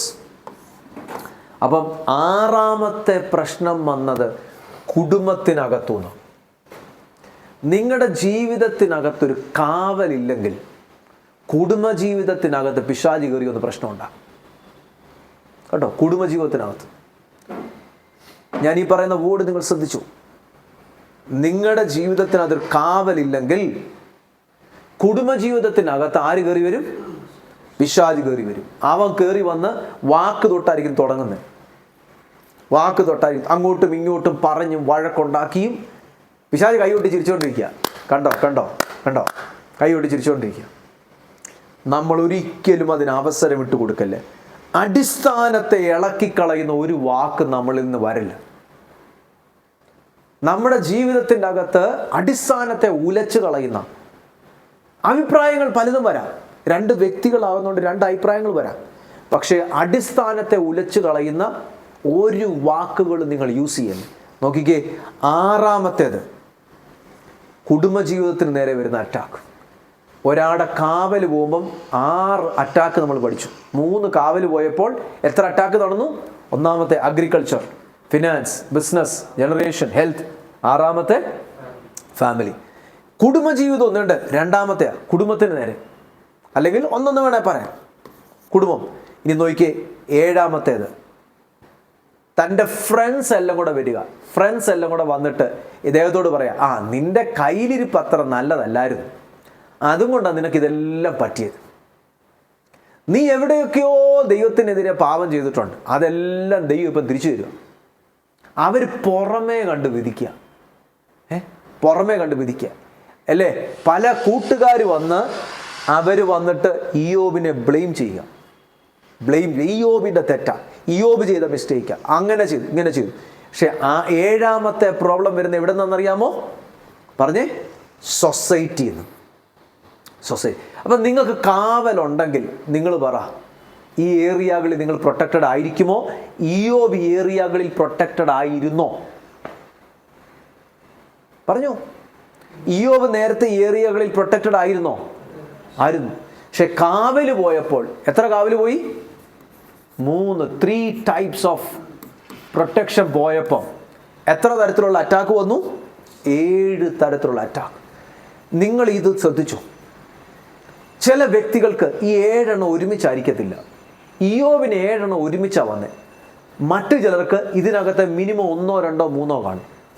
അത് ഓരോരുത്തരുടെ ജീവിതത്തിൽ പോകുന്ന അറ്റാക്കിനനുസരിച്ചിരിക്കും, ഡെപ്ത് അനുസരിച്ചിരിക്കും. കാവൽ ബിൽഡ് ചെയ്യും. ഇനി അടുത്ത വേർഡ് കണ്ടോ? അടുത്ത വേർഡ് എന്തെന്നറിയാമോ? ഈ 7 കഷ്ടങ്ങൾ വായിച്ച്. ഇയ്യോബിൻ്റെ പുസ്തകം 5-ാം അധ്യായം 18 തൊട്ട് 20 വരെയുള്ള വാക്യങ്ങൾ വായിച്ച്. ഈ 7 കഷ്ടങ്ങളെക്കുറിച്ച് അവിടെ മെൻഷൻ ചെയ്തിട്ടുണ്ട്. ഇയ്യോബിൻ്റെ പുസ്തകം 5-ാം അധ്യായം അതിൻ്റെ 18 തൊട്ട് 20 വരെയുള്ള വാക്യങ്ങൾ. അവൻ മുറിവേൽപ്പിക്കുകയും മുറിവ് കെട്ടുകയും ചെയ്യും. അവൻ ചതയ്ക്കുകയും തൃക്കൈ പൊറിപ്പിക്കുകയും ചെയ്യും. 6 കഷ്ടങ്ങളിൽ നിന്ന് അവൻ നിന്നെ വിടുവിക്കും. ഓ, ദൈവത്തിൻ്റെ ജീവനുള്ള വചനത്തിന് ഒരു സ്തോത്രം ചെയ്തേ. 6 കഷ്ടങ്ങളിൽ നിന്ന് ദൈവം നിന്നെ വിടുവിക്കും. 7ാമത്തേതിൽ തിന്മ നിന്നെ തൊടുകയില്ല. നിങ്ങളുടെ ലൈഫിൽ നിങ്ങളിത് എഴുതി വെച്ചു. ഞാനൊരു കാര്യം ദൈവവചനത്തിൻ്റെ ബേസ് നിങ്ങളെ പഠിപ്പിച്ചു തരാം. എഴുതി വെച്ചു. നിങ്ങളുടെ ജീവിതത്തിൽ ഈ തീ കൂടെ പോകുമ്പം നിങ്ങൾ തകർന്നു പോകുന്നില്ലെങ്കിൽ ഓർത്തോ, ഉടഞ്ഞു പോകുന്നില്ലെങ്കിൽ ഓർത്തോ, നിങ്ങൾക്ക് പുതിയൊരു ഭാവി, തുടക്കം, ഒരു വഴി, ഒരു വെളിച്ചം ദൈവം വെച്ചിട്ടുണ്ട്. ഇതിനകത്തൂടെ എന്തോ പണി നിങ്ങളുടെ മേൽ നടക്കുക. മനസ്സിലാവുന്നുണ്ടോ? ഈ കഷ്ടങ്ങളിൽ കൂടെ വേദനയിൽ കൂടെ പോകുമ്പോഴും നിങ്ങൾ തകർന്നു പോകുന്നില്ലെങ്കിൽ ഇതിനകത്തൂടെ നിങ്ങളുടെ പണി കഴിഞ്ഞു കഴിയുമ്പം, നിങ്ങൾ പുറത്തു വന്നപ്പം നിങ്ങൾക്ക് രാത്രി മാറി സൂര്യൻ ഉദിച്ചു വരുന്നത് പോലെ ഒരു പ്രഭാതം, ഒരു നല്ലൊരു സമയം നിങ്ങളുടെ മുമ്പിലുണ്ട്. നിങ്ങൾ അതിനെ ഓർത്ത്, ഭാവിയെ ഓർത്ത് നിങ്ങൾ സന്തോഷിക്കണം കേട്ടോ. ഭാവി ഓർത്ത് 6 കഷ്ടത്തിൽ നിന്ന് ദൈവം നിങ്ങളെ വിടുവിക്കും. 7ാമത്തേതിൽ എന്തിനാ ദൈവം ഇത് ചെയ്തേ? എന്തിനാ ദൈവം ഇത് ചെയ്തേ? പറ. 6 കഷ്ടത്തിൽ നിന്ന് വിടുവിച്ചു. 7ാമത്തേതിൽ തിന്മ തൊടാതിരുന്നത് എന്തിനാ? ഇയ്യോബിനെ തകർത്ത് കളയാനായിരുന്നോ? അതോ ഈ 7000 ഒട്ടകം ഉണ്ടായിരുന്നതിൽ 6000 3000 ഒട്ടകം ആട് ഉണ്ടായിരുന്നതിൽ ഇരട്ടി കൊടുക്കാനായിരുന്നോ? പറഞ്ഞു. അപ്പൊ ദൈവത്തിൻ്റെ ചില പദ്ധതികളായിട്ടുള്ള ശോധനകളിൽ കൂടെ നിങ്ങൾ പോകുമ്പം അതിനകത്തോട് ദൈവം ഉദ്ദേശിക്കുന്നത് നിങ്ങളുടെ പണി നടക്കാൻ. ഞാൻ കഴിഞ്ഞ പ്രാവശ്യമൊക്കെ ഇതൊക്കെ എക്സ്പ്ലെയിൻ ചെയ്തിട്ടുണ്ട്. നിങ്ങളിത് ഓർക്കുന്നുണ്ടോ? ഇപ്പം നമുക്ക് ഇവിടെ തന്നെ നിൽക്കാം. 6 കഷ്ടങ്ങളിൽ ദൈവം നിങ്ങളെ വിടുവിക്കും. 7ാമത്തേതിൽ തിന്മ നിങ്ങളെ, എല്ലാവരും കൂടെ ഓടി ചേർന്നൊന്ന് പറയാമെങ്കിൽ പറഞ്ഞേ, 6 കഷ്ടങ്ങളിൽ നിന്ന് ദൈവം എന്നെ വിടുവിക്കും. പറഞ്ഞേ, 6 കഷ്ടങ്ങളിൽ ദൈവം എന്നെ വിടുവിക്കും. 7ാമത്തേതിലോ തിന്മ എന്നെ തൊടുകയില്ല. ഒന്നുകൂടെ പറഞ്ഞേ, 6 കഷ്ടങ്ങളിൽ നിന്ന് ദൈവം എന്നെ വിടുവിക്കും. 7ാമത്തേതിലോ തിന്മ എന്നെ. ഇയ്യോബ് കടന്നുപോയത് 7 തരത്തിലുള്ള കഷ്ടതയാണ്. 7 തരത്തിലുള്ള നഷ്ടങ്ങളിൽ കൂടെ ഇയ്യോബ് കടന്നുപോയി. 7 തരത്തിലുള്ള നഷ്ടങ്ങളിൽ കൂടെ കടന്നുപോയി. ഭയങ്കര ഇമ്പോർട്ടൻ്റ്. ദൈവമക്കൾ ഒരിക്കലും മറക്കല്ല. കാവൽ നഷ്ടമാകുമ്പോൾ 3 തരത്തിലുള്ള കാവൽ നഷ്ടമാകുമ്പോൾ 7 തരത്തിലുള്ള കഷ്ടങ്ങളിൽ കൂടെ, പ്രശ്നങ്ങളിൽ കടന്നുപോയി. നോക്കിയേ, ഇത്രയും നിങ്ങൾക്ക് ക്ലിയർ ആയോ? നമുക്ക് അടുത്ത സ്ലൈഡിലേക്ക് പോകാം. തുടക്കം ഇടാം. അക്യൂസർ. നിങ്ങൾക്ക് ഇവിടെ ഒന്നും കൂടെ നിൽക്കട്ടെ. ഇതൊരു ചാപ്റ്ററായിട്ട് നിങ്ങൾക്ക് പഠിക്കാം. അക്യൂസർ ഭയങ്കര important. The spirit of jealousy. അതിനെക്കുറിച്ചാണ് ഞാനിനി പറയാൻ പോകുന്നത്. Spirit of jealousy. ഇത് നിങ്ങളൊന്ന് മനസ്സിലാക്കിയിട്ട് പോ കേട്ടോ. ഇവിടെ എന്തെങ്കിലും കാര്യങ്ങൾ നിങ്ങൾക്ക് ക്ലിയർ ആകാനുണ്ടോ? ശെബായര് വന്നു, നോക്കി എന്തിനെ പിടിച്ചോണ്ട് പോയി? ആ കാളകളെയും കഴുതകളെയും. അതെന്തിനെ കാണിക്കുന്നു? ആടുകളും വേലക്കാരും 2. മൂന്നാമത്തേത് ഒട്ടകങ്ങളെ, കുഞ്ഞുങ്ങൾ, ആരോഗ്യം, തൻ്റെ കുടുംബജീവിതം, ഫ്രണ്ട്സ്. ഏതൊക്കെ തരത്തിലാണ്? ആദ്യത്തെ അറ്റാക്ക് വന്നത് എവിടെയാ? For all his possessions. 3 ഞാൻ എഴുതിയ മനസ്സിലായോ? For all his possessions. ആദ്യം ഇവിടെ പിടിച്ചോണ്ട് പോയി ഫോർ ഓൾ ഹിസ് പൊസഷൻസ്. നോക്കിയേ, ഇനി നോക്കിയേ, ചിൽഡ്രൻ രണ്ടാമത്തേതാ. 1 3 എല്ലാ ഏരിയകളിലും അറ്റാക്ക് വന്നോ?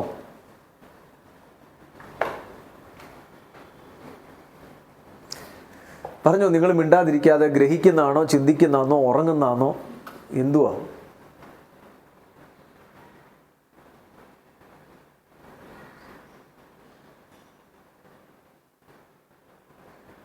Very important. ഇത് ഗ്രഹിച്ചു എന്ന് ഞാൻ വിശ്വസിക്കുന്നു. അങ്ങനെ ഉണ്ടെങ്കിൽ ഇത് നമുക്ക് തുടക്കമിടാം. അക്യൂസർ. സാത്താനെ ബൈബിളിൽ സംബോധന ചെയ്തേക്കുന്ന ഒരു വേർഡാണ് അക്യൂസർ. ബൈബിളിൽ 14 തരത്തിലെങ്കിലും സാത്താൻ്റെ പേരുകൾ പറഞ്ഞിട്ടുണ്ട്. വ്യത്യസ്ത പേരുകൾ പറഞ്ഞിട്ടുണ്ട്. ഞാൻ 14 16 പേരുകൾ ഞാൻ കൊണ്ടുതരാം. ഞാൻ ചെയ്തു, എൻ്റെ ലാപ്ടോപ്പിനകത്തോണ്ട് ഞാൻ ചെയ്തു വെച്ചിട്ടുണ്ട്. അവനെ വിളിക്കുന്ന cunning liar, snake, serpent, dragon, ഇങ്ങനെയൊക്കെ ഒത്തിരി പേര് വിളിക്കുന്നുണ്ട്. കള്ളൻ, മഹാസർപ്പം, അലറുന്ന സിംഹം, ഇങ്ങനെ വെളിച്ചത്തിൻ്റെ ദൂതൻ, ഇങ്ങനെ പല പേരുകൾ വിളിക്കുന്നുണ്ട്. അതുപോലെയുള്ള ഒരു പേരാണ് അക്യൂസർ. ഇവനെ അക്യൂസർ എന്നുള്ള മലയാളം വേർഡ് എന്ന് പറയാം, അപവാദം പറയുന്നവർ, അപവാദി. ഇവൻ്റെ ആ വേർഡുകളെ കുറിച്ച് ഞാൻ നിങ്ങളെ കാണിച്ചു. നിങ്ങൾ ശ്രദ്ധിച്ച് കേൾക്കണം. ഇത് ഭയങ്കര ഇമ്പോർട്ടൻ്റ്. എത്രയും പറയാൻ പറ്റും പകുതി നിർത്താം നമുക്ക്. എന്നിട്ട് നമുക്ക് പിന്നീട് ചിന്തിക്കാം. അല്ലെങ്കിൽ അടുത്ത ആഴ്ച ഇല്ലാത്തതുകൊണ്ട് ഞാൻ ഇച്ചിരി കൂടെ സമയം എടുക്കാം. ഇപ്പോൾ ഈ ചാപ്റ്റർ അങ്ങ് ഫിനിഷ് ആവും. അക്യൂസർ, ഇത് ഭയങ്കരമായിട്ട് മനസ്സിലാക്കണം. ബൈബിളിൽ അക്യൂസർ, അപവാദി എന്ന് പറഞ്ഞ വേർഡ് തുടങ്ങുന്നത് എങ്ങനെയാണെന്നറിയാമോ? ഇവൻ എന്തോ ചെയ്യുന്നതെന്ന് കാണിക്കാം. ഇയ്യോബിൻ്റെ പുസ്തകം തൊട്ട് കിടപ്പുണ്ട്. ഇയ്യോബിൻ്റെ പുസ്തകം തൊട്ട്. ഇയ്യോബിൻ്റെ പുസ്തകത്തിൽ 1-ാം അധ്യായം 6-ാം വാക്യം, 2-ാം അധ്യായത്തിൻ്റെ 1-ാം വാക്യം ദൈവസന്നിധിയിൽ അപവാദം പറയാൻ പോകുന്നവനെ കുറിച്ച് കാണാം. നമ്മളത് വായിച്ചതാണ്, അതുകൊണ്ട് നിങ്ങൾ എഴുതി വെച്ചാൽ മതി. ഇയ്യോബിൻ്റെ പുസ്തകം 1-6, 2-1 അപവാദം പറയാൻ പോകുന്ന വ്യക്തി. ഇവൻ എവിടെ പോയ അപവാദം പറയുന്നേ? പറഞ്ഞ് എവിടെ പോയാൽ നമ്മുടെ നേരെ ക്ലെയിം ചെയ്യുന്നേ? സ്വർഗത്തിൽ. എവിടെയാ പോകുന്നത്? കോടതിയിൽ. ഞാൻ കഴിഞ്ഞ സ്വർഗം എന്ന് പറയുന്നത് കോടതി എന്നുള്ള വീടാ കേട്ടോ. ഇനി യോശുവയുടെ പുസ്തകത്തിലും കാണാം അക്യൂസറെ. അത് വായിച്ചോ? നമ്മൾ വായിച്ചതല്ലല്ലോ. യോശുവ പുസ്തകമല്ല, സെക്കരിയാവിൻ്റെ പുസ്തകം. സെക്കരിയാവിൻ്റെ പുസ്തകം യോശുവ എന്ന് പറയുന്ന മഹാപുരോഹിതനെ കുറിച്ച് കാണാം. നമ്മുടെ മോശയുടെ കൂടെ ഉണ്ടായിരുന്ന യോശുവ അല്ല, ഇത് വേറൊരു യോശുവ. സെക്കരിയ പ്രവാചകന്റെ പുസ്തകം 3-1 ഒന്ന് വായിച്ചേ. സെക്കരിയ പ്രവാചകന്റെ പുസ്തകം 3-1. Then he showed me Joshua, the high priest, standing before the angel of the Lord, and Satan standing at right hand to accuse him. And the Lord said to Satan, "The Lord rebuke you, O Satan, the Lord who has chosen Jerusalem to rebuke you. Is not this brand plucked from the fire?" While Joshua was standing before the angel, clothed with 50 garments. And then the angel said to those who were standing before him, "Remove the 50 garments from him." And to him he said, "Behold, I have taken your impurity away from you." അത് മതി ഗസിയ. ആ word, ആ ഒറ്റ word മതി കേട്ടോ. ദൈവവചനത്തിൻ്റെ history അറിയാമെങ്കിൽ നിങ്ങൾക്ക് അടുത്തൊരു 3 മണിക്കൂർ പറയാം. നിങ്ങളോട് ഞാൻ പറഞ്ഞുതരാം അതെന്തുവാന്നുള്ളത്. നിങ്ങളോട് ഞാൻ പറഞ്ഞായിരുന്നോ ഒരു BC 606, BC 596, BC 586 ഓർക്കുന്നുണ്ടോ? എന്തുവായിരുന്നു അതൊക്കെ? BC 606, BC 596, BC 586. അത് കഴിഞ്ഞിട്ട് മടങ്ങി വരവിൻ്റെ കാര്യങ്ങൾ ഞാൻ പറഞ്ഞായിരുന്നു. മടങ്ങി വരവിൻ്റെ കാര്യം BC 536, ഓർക്കുന്നുണ്ടോ? BC 539, BC 520, ഓർക്കുന്നുണ്ടോ? BC 500, എല്ലാം ഇപ്പോൾ റെഡി ആയിട്ടുണ്ട്. ഇത്രയും കണക്കെഴുതിയപ്പോൾ തന്നെ അല്ലേ. 516, ഓർക്കുന്നുണ്ടോ? എന്തുവാ അത്? സെക്കരിയ പ്രവാചകന്റെ പുസ്തകം എഴുതുന്നത് എന്നാ? 520 സെക്കരിയ പ്രവാചകന്റെ പുസ്തകം എഴുതുന്നത്. കാണാൻ പറ്റുന്നുണ്ടോ നിങ്ങൾക്കിത്? നോക്കിക്കേ. 500 ആദ്യം വന്ന് നെബൂഖദ്നേസർ രാജാവ് പിടിച്ചോണ്ട് പോകുന്നത്, രണ്ടാമതൊന്ന് പിടിച്ചോണ്ട് പോകുന്നത്, മൂന്നാമതൊന്ന് പിടിച്ചോണ്ട് പോകുന്നതും ടെമ്പിൾ നശിക്കപ്പെടുന്നതും വന്നാ. മടങ്ങി വരുന്നത് ബെൽസസർ രാജാവിനെ കൊന്നുകളയുന്ന BC 539, മടങ്ങി വരുന്നത് 536. ഓർക്കുന്നുണ്ടോ ഇതൊക്കെ? അടുത്തത് 520 ആലയത്തിന് അടിസ്ഥാനം ഇടുന്നത്. പക്ഷേ ഇവിടെ ഒരു 534 കേട്ടോ. ഇവിടെ ഒരു 534. കല്ലിട്ടു, പണി നിന്നുപോയി. ഓർക്കുന്നുണ്ടോ? അതില്ല. 520 ആലയത്തിന് അടിസ്ഥാനം ഇടാൻ തുടങ്ങുമ്പോൾ അതിൻ്റെ മൂവ്മെൻറ്റ് നടക്കാം. സെക്കരിയ പ്രവാചകനെ കൂടി നടക്കുമ്പോൾ വീണ്ടും കണ്ടി പുള്ളി പോയി, സാത്താൻ പോയിട്ട് ദൈവസന്നിധി പോയി അക്യൂസ് ചെയ്യുക. ആരെ അക്യൂസ് ചെയ്യുന്നത്? യോശുവ എന്ന മഹാപുരോഹിതനെ. 2 കൂട്ടരായിട്ട് ആദ്യത്തെ ആൾക്കാർ വന്നത്. ആരവരെ നടത്തിയിരുന്നത്? സെരുബാബേലും യോശുവ എന്ന മഹാപുരോഹിതനും. ഓർക്കുന്നുണ്ടോ ഇതൊക്കെ? 50,000 പേരെ ദൈവം തിരിച്ചു കൊണ്ടുവന്നു. ഞാനിതെല്ലാം പഠിപ്പിച്ചതാ. ഓർക്കുന്നുണ്ടോ നിങ്ങൾ? 50,000 പേരാണ് മടങ്ങി വന്നത്. ആ സമയത്ത് ആലയത്തിന് അടിസ്ഥാനം ഇടാനുള്ള ഇത് കാര്യം തന്നോണ്ടിരിക്കുമ്പോൾ വീണ്ടും അക്യൂസ് ചെയ്യാൻ പോവാം. അക്യൂസ് ശ്രദ്ധിക്കുക, എന്നെ ശ്രദ്ധിക്കുക. അക്യൂസ് ചെയ്യാൻ പോവാ. അക്യൂസ് ചെയ്യുന്നത് എന്തുവെന്നറിയാമോ? യോശുവ എന്ന മഹാപുരോഹിതന്റെ വസ്ത്രം ജീർണിച്ചതാ, അശുദ്ധിയുള്ളതാ, അകൃത്യം പുരണ്ടതാ. കാരണം ദൈവസന്നിധി നിൽക്കുന്ന ഒരാളുടെ ശരീരത്തിൽ അശുദ്ധി കാണരുത്. അത് ഫിസിക്കലി നല്ല സ്പിരിച്വലി അശുദ്ധി കാണല്. അതുകൊണ്ട് ദൈവം പറയും, ഞാൻ അവൻ്റെ അകൃത്യം പോക്കിയിരിക്കുന്നു. അവന് വിശുദ്ധ വെണ്മയുള്ളൊരു വസ്ത്രം കൊടുക്ക്, തലയിൽ അവന് നല്ലൊരു മുടി വെക്ക്, ഒരു കിരീടം വെക്ക്. നമുക്ക് അവിടുത്തെ നമ്മൾ ചിന്തിക്കുന്ന ടോപ്പിക്കിൽ തന്നെ ചിന്തിക്കാം. കാരണം അതിൻ്റെ ചരിത്രങ്ങൾ പറയാതെ.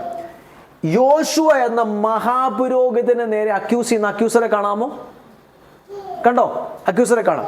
ഇനി യേശു കർത്താവിൻ്റെ ശിഷ്യന്മാരുടെ നേരെ പാറ്റിക്കളയാൻ അനുവാദം ചോദിച്ചോ? നിങ്ങൾ വായിച്ചു നോക്കൂ. 22:31. യേശുവിൻ്റെ ശിഷ്യന്മാരെ പാറ്റിക്കളയാൻ പിശാച് അവസരം ചോദിച്ചോ? വാദിച്ചോ? അയ്യോ, നിങ്ങൾ കേട്ടിട്ടില്ലേ ഇത്? പത്രോസേ, നിന്നെ പാറ്റിക്കളയാൻ, കോതമ്പ് മണി പോലെ പാറ്റിക്കളയാൻ എന്നോട് എത്ര വട്ടം അനുവാദം ചോദിച്ചു? നിന്റെ വിശ്വാസം പൊയ്ക്കളയാതിരിപ്പാൻ ഞാനത് കൊടുത്തില്ല. ഒന്ന് വായിച്ചേ. 22:31 വായിച്ചേ. ആ,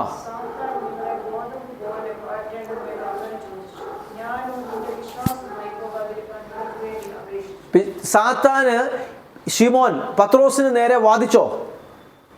അവന്റെ വിശ്വാസത്തെ ചോദ്യം ചെയ്തോ? നിങ്ങൾ പറഞ്ഞോ? നോക്കി, യേശുവിൻ്റെ ശിഷ്യന്മാരെ. ഇനി യേശു കർത്താവ് പ്രാർത്ഥനയെ പഠിപ്പിച്ചോ? കർത്താവെ, ദുഷ്ടന്റെ കൈകളിൽ ഞങ്ങളെ അകപ്പെടുത്തല്ലേ. പ്രാർത്ഥനയിലുള്ള വേർഡാണോ? കർത്താവെ, ടെംപ്ടേഷനിൽ ഞങ്ങളെ പെടുത്തല്ലേ, ദുഷ്ടന്റെ കൈ ഞങ്ങളെ വിടുവിക്കണേ. പ്രാർത്ഥിക്കാൻ പഠിപ്പിച്ചോ? ഇനി 1 പത്രോസ് 5:8 നോക്കിക്കേ. നിർമ്മതരായിരിപ്പീൻ. ഇവിടെ എല്ലാം അക്യൂസർ കിടക്കാം. ഉണർന്നിരിപ്പീൻ, നിങ്ങളുടെ പ്രതിയോഗിയായ പിശാച് ആരെ വിഴുങ്ങണമെന്ന് നോക്കിക്കൊണ്ട് അവൻ അലറി തിരിഞ്ഞുകൊണ്ട് ചുറ്റിത്തിരിഞ്ഞ് നടക്കാം. ആരെ വിഴുങ്ങണം? ഇനി വെളിപ്പാട് പുസ്തകം 12:9-10 വായിച്ചു. നിങ്ങളെല്ലാം എടുത്തേ. വെളിപ്പാട് പുസ്തകം 12:9-10.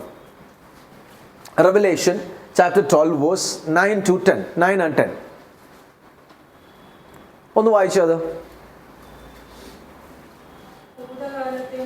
ഭൂതലത്തെ മുഴുവൻ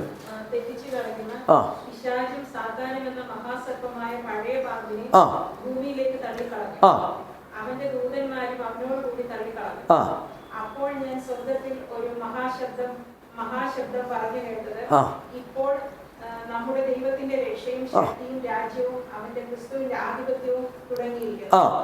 നമ്മുടെ സഹോദരന്മാരെ രാപ്പകൽ ദൈവസന്നിധിയിൽ കുറ്റം ചുമത്തി അപവാദിയെ തള്ളിയിട്ട് കളഞ്ഞുവല്ലോ. എന്തുകൊണ്ട് എഴുതിയേക്കുന്നത്? നമ്മുടെ സഹോദരന്മാരെ രാപ്പകൽ കുറ്റം ചുമത്തുന്ന അപവാദിയെ എവിടെ തള്ളിയിട്ടു? സ്വർഗത്തിൽ നിന്ന്. വെളിപ്പാട് പുസ്തകം 12-ാം അധ്യായത്തിൽ സാത്താനെ എന്നേക്കുമായി അവനെ തള്ളിക്കളഞ്ഞു. അവനെ അവന്റെ ദൂതന്മാരെ കൂടെ തള്ളിക്കളഞ്ഞു. അന്നേരം പറയും നമ്മുടെ കർത്താവിന്റെ രാജ്യവും ശക്തിയും വന്നിരിക്കുന്നു അല്ലേ. എന്നിട്ട് പറയാം നമ്മുടെ സഹോദരന്മാരെ രാപ്പകൽ അപവാദം പറയുന്ന അപവാദിയെ എങ്ങനെ വായിച്ചേ? സ്വർഗത്തിൽ നിന്ന് തള്ളിയിട്ട് കളഞ്ഞുവല്ലോ. എങ്ങനെ അവരവർ ജയിച്ചത്? അവരവരെ കുഞ്ഞാടിന്റെ രക്തം ഹേതുവായും തങ്ങളുടെ സാക്ഷിവചനം ഹേതുവായിട്ടും അവരവനെ ജയിച്ചു. തൻ്റെ ജീവനെ മരണപര്യന്തം സ്നേഹിച്ചതുമില്ല. നിങ്ങൾ ഈ വേർഡ് കേൾക്കാം, ഞാൻ എക്സ്പ്ലെയിൻ ചെയ്തു തരാം. നിങ്ങൾക്കത് കർത്താവ് ഗ്രഹിക്കാൻ നമുക്ക് എല്ലാവർക്കും കൃപ നൽകട്ടെ. വെളിപ്പാട് പുസ്തകം 12-ാം അധ്യായം വരെ നമ്മുടെ സഹോദരന്മാരെ അപവാദം പറയുന്ന അപവാദിയെ കാണാം. അപ്പോൾ പഴയ നിയമത്തിൽ മാത്രമാണോ ഉള്ളത്? പുതിയ നിയമത്തിലുണ്ടോ? പറഞ്ഞു ഉണ്ട്. ഇനി നിങ്ങൾ കേട്ടോ. ഒരു വ്യക്തിയുടെ ജീവിതം, എന്നെ ശ്രദ്ധിച്ച് കേൾക്കണേ, ഒരു വ്യക്തിയുടെ ജീവിതം ഒരു ഭയങ്കര സ്പിരിച്വൽ മിസ്റ്ററി പ്രിൻസിപ്പിൾസ് ഞാൻ ഓപ്പൺ ചെയ്യാം. നിങ്ങളുടെ ലൈഫിനെ പിശാചിന് തൊടണമെങ്കിൽ, നിങ്ങളുടെ കുടുംബജീവിതത്തെയോ നിങ്ങളുടെ ലൈഫിനെയോ തൊടണമെങ്കിൽ പിശാചിന് ദൈവം പെർമിഷൻ കൊടുക്കണം കേട്ടോ. ദൈവം അറിയാതെ യാതൊന്നും സംഭവിക്കുന്നില്ല. നിങ്ങൾ ശ്രദ്ധിച്ച് കേൾക്കുക. അതിൻ്റെ 2 വേർഡ് ഞാൻ പറയാൻ പോവാ. പെർമിഷനും ഉണ്ട്, ദൈവത്തിൻ്റെ അറിവുമുണ്ട്. അവിടെ 2 വേർഡ് പറയാം. ദൈവത്തിൻ്റെ പെർമിഷനും ഉണ്ട്, ദൈവത്തിൻ്റെ അറിവുമുണ്ട്. പിശാചി ദൈവസന്നിധി പോയി കുറ്റം വിധിക്കുക. ദൈവത്തിൻ്റെ സിംഹാസനം ഞാൻ കഴിഞ്ഞ വർഷം കാണിച്ചു വന്നു. സിംഹാസനത്തിനടുക്ക പോയി കുറ്റം വിധിച്ചു. ദൈവം പെർമിഷൻ ദൈവം പെർമിഷൻ കൊടുത്തു. ദൈവം പെർമിഷൻ കൊടുക്കുമ്പോഴാണ് ഈ പുള്ളി വരുന്നത്. പലപ്പോഴും ശ്രദ്ധിച്ചു കേട്ടോ, പലപ്പോഴും ഒരു വ്യക്തിയുടെ, പ്രത്യേകിച്ച് ദൈവ പൈതലിൻ്റെ, യേശുവിൻ്റെ രക്തത്തിൽ വീണ്ടെടുക്കപ്പെട്ട സ്നാനപ്പെട്ട പരിശുദ്ധാഭിഷേകം പ്രാപിച്ച സഭയിൽ പോകുന്ന ഒരു ദൈവ പൈതലിൻ്റെ ജീവിതത്തിന് നേരെ എന്തുകൊണ്ട് അറ്റാക്ക് വരുന്നറിയാമോ? ഇത് ശ്രദ്ധിച്ച് കേൾക്കണം. നിങ്ങൾ നിങ്ങൾക്ക് മനസ്സിലാവണം. ഭയങ്കര ഇമ്പോർട്ടൻ്റാണ് കേട്ടോ. ദൈവം എന്നെ പഠിപ്പിച്ചത്. സാത്താൻ പോയി അവസരം ചോദിക്കുന്നു. എന്തോ ചോദിക്കുന്നതെന്ന് അറിയാമോ? അവൻ ഇന്നത് ചെയ്തില്ലേ? ആ വേർഡ് നിങ്ങൾ എഴുതി വെച്ചു. അൺകൺഫസ്ഡ് സിൻ. നമ്മൾ ഏറ്റുപറയാത്ത പല പാപങ്ങൾ, ഒരിക്കൽ നമ്മൾ യേശുവിൻ്റെ രക്തത്തിൽ കഴുകപ്പെട്ട് കഴിഞ്ഞു, പാപം കഴുകി കഴിഞ്ഞു, പിന്നെ പിശാചിന് ക്ലെയിം ചെയ്യാൻ പറ്റത്തില്ല. കർത്താവ് അതിന് അനുവാദം കൊടുക്കത്തുമില്ല. പക്ഷെ എന്തിന് അനുവാദം കൊടുക്കും? അൺകൺഫസ്ഡ് സിൻ. നിങ്ങൾക്കിത് മനസ്സിലാവുന്നുണ്ടോ? ഞാൻ പാപം മറന്നുപോയി, പാപം ചെയ്താൽ ഏറ്റുപറയാൻ സമയമുണ്ട്. എന്നെങ്കിലും ഏറ്റുപറയാനല്ല, അന്നത്തെ ദിവസത്തെ സൂര്യൻ അസ്തമിക്കുന്നതിന് മുമ്പേ ഏറ്റുപറയണമെന്ന് ബൈബിളിൻ്റെ പ്രമാണം. നമുക്ക് പിന്നെ എല്ലാ ദിവസവും സൂര്യൻ അസ്തമിക്കാറുണ്ടല്ലോ, നമ്മൾ നാളെ ഉണ്ടല്ലോ, അതുകൊണ്ട് നമ്മൾ ഇങ്ങനെ മാറ്റി മാറ്റി വെച്ചേക്കാം. പക്ഷെ എന്നത്തെ സൂര്യൻ അസ്തമിക്കുന്നതിന് മുമ്പേ അന്നത്തെ. നിങ്ങൾക്ക് ഞാനൊരു മറ്റൊരു രീതി നിങ്ങൾക്ക് ഒരാളുടെ ജീവിതത്തിൻ്റെ അനുഭവത്തിൽ കൂടെ പറഞ്ഞുതരാം.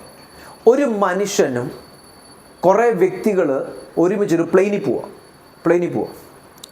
ഈ പ്ലെയിനെ തകർത്ത് കളയാൻ അതിനകത്തൊരു ദൈവവൈദ്യരിപ്പുണ്ട്, ഒരു ദൈവദാസനിപ്പുണ്ട്. ഈ പ്ലെയിനെ തകർത്ത് കളയാൻ ഒന്നിച്ച് ഈ പ്ലെയിനെയും ആ കൂട്ടത്തിൽ ഇദ്ദേഹത്തെ കൊണ്ട് തകർത്ത് കളയാൻ പിശാച് ദൈവസന്നിധി വാദിക്കുക. ഈ പ്ലെയിൻ തകർത്ത് കളയണം, ഈ പ്ലെയിൻ തകർത്ത് കളയണം. ഈ പ്ലെയിൻ തകരാതിരിക്കാനുള്ള കാരണം ദൈവം പിന്നീട് ഈ ദൈവദാസനെ മനസ്സിലാക്കി കൊടുക്കുക. ഈ ദേഹം ആ പ്ലെയിനിലുള്ളത് കൊണ്ട് ദൈവം അനുവദിച്ചില്ല. പക്ഷെ പ്ലെയിൻ തകർത്ത് കളയണമെങ്കിൽ എവിടുന്ന് പെർമിഷൻ കിട്ടണം? മേളിൽ നിന്ന് പെർമിഷൻ കിട്ടണം. ദൈവം അതുകൊണ്ടാണ് പറഞ്ഞു, ഞാൻ അറിയാം നിന്റെ തലയിലെ ഒരു രോമം പോലും. നമ്മുടെ കർത്താവ് സർവ്വജ്ഞാനിയാ കേട്ടോ. ദൈവം അറിയാതെ നമ്മുടെ തലയിലെ ഒരു രോമം പോലും താഴെ വീഴത്തില്ല. പക്ഷേ എന്തും കൊണ്ടാണ് പലപ്പോഴും ദൈവമക്കൾ ഫെയിൽ ആകുന്നതെന്നറിയാമോ? ഇനി അതും കൂടെ കേട്ടോ. ഒന്നുകിൽ അൺകൺഫസ്ഡ് സിൻ. കർത്താവേണ്ട ആ പുള്ളി അവൻ അന്ന് ചെയ്തു, ഏറ്റു പറഞ്ഞിട്ടില്ല ഇതുവരെ. കർത്താവിന് പരിശുദ്ധാത്മാവ് പാപബോധം തന്നു, അല്ലെങ്കിൽ പരിശുദ്ധാത്മാവ് വന്ന് കൺവിക്ഷൻ തരാൻ നോക്കി. എവിടെയാ? നമ്മുടെ ഈഗോ അനുവദിക്കുന്നില്ല. വാദിച്ചു നീതിമാനായ ദൈവം പാപത്തെ കണ്ടിട്ട് കണ്ണടച്ചാൽ അത് കറപ്റ്റഡ് ജഡ്ജായി തീരും. കണ്ടോ? പാപം കണ്ടിട്ട് കണ്ണടച്ചാൽ, നമ്മൾ കണ്ടു ദാവീദിനെ പോലും ദൈവം വിട്ടില്ലായിരുന്നു. ഹൃദയപ്രകാരമുള്ള ദാവീദിനെ വിട്ടോ? പറഞ്ഞു, ദാവീദിന് ശിക്ഷ കൊടുത്തു. അവൻ നമ്മളുടെ ഏറ്റുപറയാത്ത പാപങ്ങളുണ്ടെങ്കിൽ അതെന്തു പറ്റും? അതാ പിശാച് ദൈവസന്നിധിയിൽ പോയി പറഞ്ഞു. നിങ്ങൾ എന്നെ കേൾക്കുന്നുണ്ടോ? വാദിക്കുന്നത്. ഇനി രണ്ടാമത്തെ കാര്യം ഞാൻ പറയാം. നമ്മൾ തന്നെ വാതിൽ പൊളിച്ചു കൊടുത്തേക്കുക. തുറന്നിട്ട് പാപം ചെയ്തു, അവിടുത്തെ വേലി പോയി ഇടിഞ്ഞു പോയി, ഇവിടുത്തെ വേലി പോയി, ഇവിടുത്തെ എല്ലാം വേലി ഇടിഞ്ഞു പോയി കിടക്കാം. ദൈവത്തിന് അറിയാം. പിശാചിന് എപ്പോൾ വേണമെങ്കിലും കയറി വരാം. പക്ഷെ ദൈവത്തിന് അറിയാം.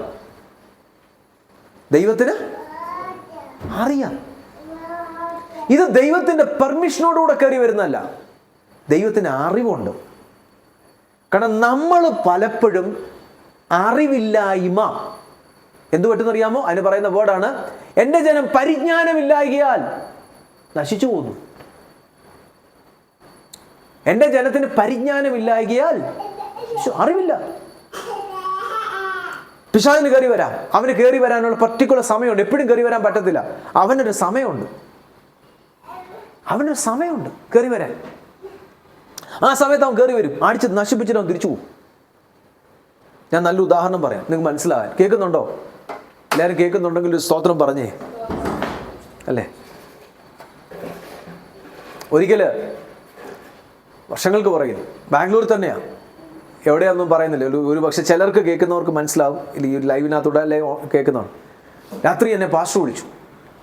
കാരണം അന്ന് ഡെലിവറൻസ് മിനിസ്ട്രി ചെയ്യാനൊക്കെ ഏറ്റവും കൂടുതൽ പോകുന്നത് ഞാനും പാസ്റ്ററും ഒക്കെയാണ്. ആ സമയത്ത് എന്നെ പാസ്റ്റർ വിളിച്ചു. രാത്രി എബ്രഹാം പാസ്റ്റർ വിളിച്ചിട്ടുണ്ട്. പറഞ്ഞു, പെട്ടെന്ന് വാ, ഇവിടെ ഒരു വീട്ടിൽ വാ, ഇവിടെ ഭയങ്കര ബഹളമാണ്. ഞാൻ ഉറങ്ങാൻ കട്ടിലേക്ക് കിടന്നു. ഞാൻ പെട്ടെന്ന് ബൈക്ക് എടുത്തുകൊണ്ട് പാസ്റ്റർ വിളിച്ച്, ഏത് സമയത്ത് അവൈലബിളാണ്, പോവാ. വണ്ടി എടുത്തുകൊണ്ട് പോയി. ഇന്ന വീട്ടിൽ ചെന്നപ്പോൾ എന്തുവാ, ഒരുത്തനെ കയറും കൊണ്ട് കൈ രണ്ടും കെട്ടി, കാലും കെട്ടി, ഭയങ്കര തടിയനവൻ, പിടിച്ചിട്ട് അവൻ ഇങ്ങനെ പൊട്ടിക്കാൻ നോക്കുക. എനിക്കൊന്ന് പാസ്റ്റർ കിട്ടി 2 കൊടുത്തു. അത് കിട്ടിയാനായിരിക്കും എന്നെ വിളിച്ചത്, ബാക്കി കൂടെ ഞാനോട് ഒന്ന് മേടിക്കാനായിരിക്കും. സോ ഇങ്ങനെ പിടിച്ചോണ്ടിരിക്കുക. അവനപ്പോൾ ഇങ്ങനെ പിടിച്ച് പാസ്റ്റർ മാറി ദൂരെ നിൽക്കുക. ഇങ്ങനെ ഞാൻ അവൻ്റെ അടുക്ക ചെന്ന് പ്രാർത്ഥിക്കാൻ തുടങ്ങി. എന്നോട് പോയി പ്രാർത്ഥിച്ചോളാൻ പറഞ്ഞു. എനിക്കന്ന് പരിജ്ഞാനമില്ല, ചാടി കയറി ഞാനങ്ങ് ചെയ്യുമായിരുന്നു. അപ്പോൾ എന്നാൽ കിട്ടുന്ന മേടിച്ചുകൊണ്ട് നീ കൂടെ പോരാനായിരിക്കും. ഞാൻ ചെന്ന് അവൻ എന്നെ കൂടെ ഇങ്ങനെ പിടിച്ചിട്ട് എൻ്റെ കൈയൊക്കെ ഇതെല്ലാം കൂടെ പിടിച്ച് ഇവൻ ഇങ്ങനെ നിൽക്കുക. എന്നെ ഉപദ്രവിച്ചൊന്നുമില്ല, എൻ്റെ കൈക്കെല്ലാം ഞാൻ ഇവനെ പിടിച്ചുകൊണ്ടിരിക്കുക. 2-3 പേര് പിടിച്ചിട്ട് ഇവനെ നിൽക്കുന്നില്ല, എന്ന് പറഞ്ഞിങ്ങനെ നിൽക്കുക. ഭയങ്കര ഇതായിട്ട് നിൽക്കുക, ബഹളവും ഇതെല്ലാം കൂടെ കേട്ടിട്ട്. ഉടനെ പാസ്റ്റർ പറഞ്ഞു, ഞാൻ പോവാ, തന്നിട്ട് നമ്മുടെ പോവാന്ന് പറഞ്ഞു. ഇതെല്ലാം ഒത്തിരി കാര്യങ്ങളുണ്ട് ഇതിനകത്തോട് ഓർമ്മ വരുമ്പോൾ ഇതെല്ലാം കൂടെ ഞാൻ പറഞ്ഞു. ഇവിടെ നിൽക്കി ഇവൻ ഇങ്ങനെ ഇവൻ വിട്ടു കഴിഞ്ഞാൽ ആരെങ്കിലും എന്തെങ്കിലും ചെയ്തു കളയും. ഭയങ്കര, എന്നെക്കാളിലും സൈസുണ്ട്, എന്നെക്കാളും ഹൈറ്റ്, എൻ്റെ ഇത്ര ഹൈറ്റ് ഉണ്ട്, ഭയങ്കര സൈസുള്ള ഒരുത്തരം. ബഹളം എല്ലാം കൂടെ കേട്ടപ്പോഴത്തേന് രാത്രി പോലീസുകാർ വന്നു. 12 മണി 1 മണിയായി. ബഹളം എല്ലാം കൂടെ പോലീസുകാർ വന്നപ്പം പോലീസുകാർ എന്നിട്ട് കാണുക. പോലീസുകാർ വന്നിട്ട് ദൂരെ വന്നിട്ട് ഇതായിരുന്നോ പ്രശ്നം, ഇതത് കണ്ടു. എന്നിട്ട് പോലീസുകാർ നിങ്ങൾക്ക് അവരെ കൊണ്ട് അങ്ങോട്ടും ഇങ്ങോട്ട് സംസാരിച്ചിട്ട് ഇവർ തമ്മിൽ പറയാം, എൻ്റെ ദൈവം, പാസ്റ്റേഴ്സിനില്ലാത്ത വെളിപ്പാട് പോലീസുകാർക്കുണ്ട് കേട്ടോ. പാസ്റ്റേഴ്സിനില്ലാത്ത വെളിപ്പാട് ഈ പോലീസുകാർ പാസ്റ്റേഴ്സിനോട് പറഞ്ഞു കൊടുക്കുക. സാറേ ಇವತ್ತು ಅಮಾವಾಸ್ಯನ ಬೆಳಗ್ಗೆ ಆಗುವಾಗಲೇ ಇದು ಹೋಗುತ್ತದೆ. ഇന്ന് അമാവാസ്യ രാവിലെ ആകുമ്പോൾ ഇത് പൊക്കോളൂ, അതുവരെ നിങ്ങൾ പ്രാർത്ഥിച്ചോളാൻ. നമ്മൾ കുത്തിപ്പിടിച്ചിരുന്ന വെളിപ്പാട് വയ്ക്കുക, ഒരു വെളിപ്പാടും കിട്ടുന്നില്ല. പോലീസുകാരൊന്ന് പറഞ്ഞു തരിക, ഇന്ന്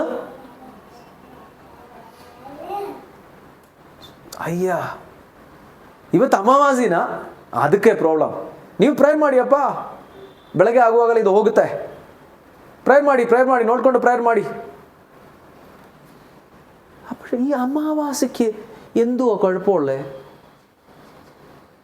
പിന്നീട് കർത്താവിനെ പഠിപ്പിച്ചു. പോലീസുകാർ പോയി, കറക്റ്റ് അവർ പറഞ്ഞ പോലെ സംഭവിച്ചു. രാവിലെ ആയപ്പോൾ 3 മണി 4 മണി ആയപ്പോൾ ഇവൻ നോർമലായി. ഇവൻ ഭാര്യയും വിളിച്ചുകൊണ്ട് വീട്ടിൽ കയറി. ഇവൻ ഒരു കൊച്ചുണ്ടായിരുന്നു, അത് മുറി കയറി ഇവൻ കഥ അടിച്ചു, ഒരു കുഴപ്പമില്ല. 4 മണിയായപ്പോൾ പാസ്റ്ററിനോട് പറയാം, അവൻ്റെ കൂടെ താമസിക്കാൻ ആ പെങ്കൊച്ചിന് പേടിയില്ലയോ? അവൻ നോർമലായി, വിട്ടുപോയി.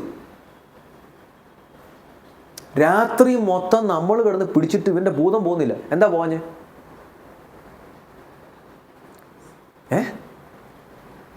പോലീസുകാരൻ വന്ന് പറഞ്ഞ മറുപടി ഞാൻ പലപ്പോഴും ಅಮಾವಾಸ್ಯೆನಪ್ಪ ಇವತ್ತು ಬೆಳಗ್ಗೆ ಆಗುವಾಗ ಇದು ಹೋಗುತ್ತದೆ. നിങ്ങൾ വരെ ആരെ ചർച്ചിലെ പാസ്റ്റർ ആക്കണം? നമ്മൾ അമാവാസ്യ പറഞ്ഞു കഴിഞ്ഞപ്പോൾ ചില ആൾക്കാർ ദൈവവചനത്തിൽ കിടക്കുക. അമാവാസിയിലും പൗർണമാസിയിലും കാഹളമൂതണം. ടൈം ആൻഡ് സീസൺ കർത്താവ് എന്നെ പഠിപ്പിച്ചപ്പോൾ എനിക്ക് മനസ്സിലായി. പകൽ പറക്കുന്ന അസ്ത്രം, ഇരുട്ടി സഞ്ചരിക്കുന്ന മഹാമാരി, ഉച്ചയ്ക്ക് നശിപ്പിക്കുന്ന സംഹാരം, രാത്രിയിലെ ഭയം. നമ്മൾ ഇതിനകത്ത് കിടക്കുന്ന സയൻറ്റിഫിക്കൽ കാര്യങ്ങളും ദൈവവചനത്തിലെ മിസ്റ്ററി ഒന്നും കേൾക്കത്തില്ല. നമ്മൾ ചുമ്മാ കുറേ ബഹളവും എന്തൊക്കെയോ ഒരു ഓളം ഉണ്ടാക്കി വചനം ഗ്രഹിക്കുന്നില്ല. കാരണം ദൈവവചനം സകലത്തിൻ്റെ ഉറവിടം, സ്രോതസ്. എൽബദേൽ ചർച്ചിൽ എന്നെ ഇരുന്ന് കേൾക്കുന്ന ദൈവമക്കളെ നിങ്ങൾ ആഴ്ച ചിന്തിച്ചു നോക്കിയേ. ഞാൻ പറഞ്ഞു ഒന്നിലേക്ക് വരട്ടെ. എന്തു പറ്റിയെന്നറിയാമോ? പിശാചിന് കയറി വരാൻ പറ്റും. ഓപ്പൺ ഡോർ കിടക്കുക. Open door. എന്തുകൊണ്ടാണ് കിടക്കുന്നത്? ഒന്നീ പാരമ്പര്യമായിട്ട് പൊളിഞ്ഞുപോയി, ഇല്ലെങ്കിൽ വ്യക്തിപരമായ പാപനിമിത്തം പൊളിഞ്ഞുപോയി, അല്ലെങ്കിൽ അതോറിറ്റീസ് തുറന്നു കൊടുത്തേക്കാം. അതോറിറ്റീസ്, ഞാൻ അത് പഠിപ്പിക്കാം പിന്നീട് വരുമ്പോൾ. അതോറിറ്റീസ് തുറന്നു കൊടുത്തേക്കാം. Wicked authorities. ദൈവകൃപയില്ലാത്ത ജലസിയുള്ള അതോറിറ്റീസ് ചില വ്യക്തികളുടെ ജീവിതത്തിലേക്ക് പൈശാചിക ശക്തികളെ തുറന്നു വിട്ടേക്കാം. അങ്ങനെ വിടാൻ പറ്റുമോ?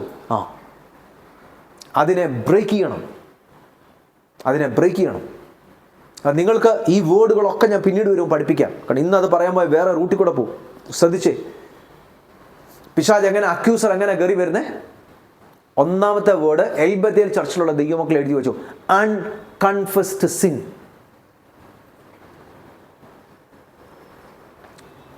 നിങ്ങൾ ഏറ്റുപറയാത്ത പാപങ്ങളുണ്ടെങ്കിൽ ഈ പുള്ളി സാത്താൻ എവിടെ പോയി ദൈവസന്നിധിയിൽ അനുവാദം ചോദിക്കും? പറഞ്ഞു, കോടതിയിൽ, ദൈവത്തിൻ്റെ കോടതിയിൽ പോയി അനുവാദം ചോദിക്കും. കേൾക്കുന്നുണ്ടോ? അനുവാദം ചോദിക്കും. അത് വന്നിട്ടോ നിങ്ങളുടെ നേരെ അറ്റാക്ക്. എന്നിട്ട് പറയും ദൈവം എന്നെ പറഞ്ഞു വിട്ടതാ. പിശാചി ഒന്ന് എന്തോ പറയും?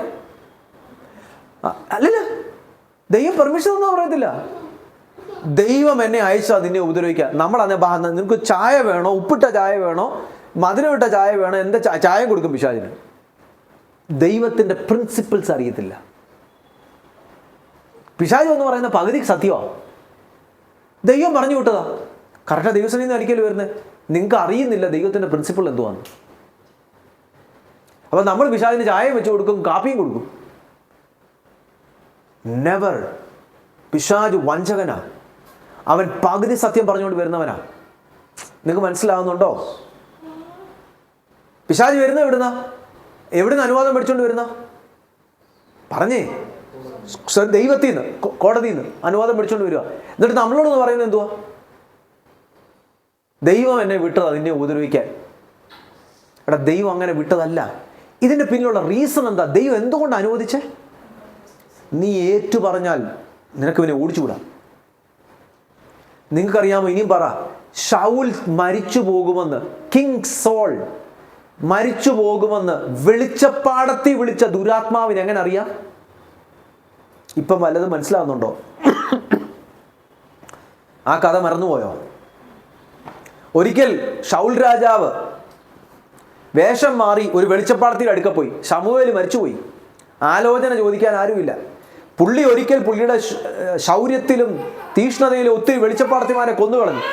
ഇപ്പൊ ആരോ എങ്ങാണ്ടോ ഒളിവിലുണ്ട്. പുള്ളി വേഷം മാറി ഈ വെളിച്ചപ്പാടത്തിന് അടുക്ക ചെന്നു.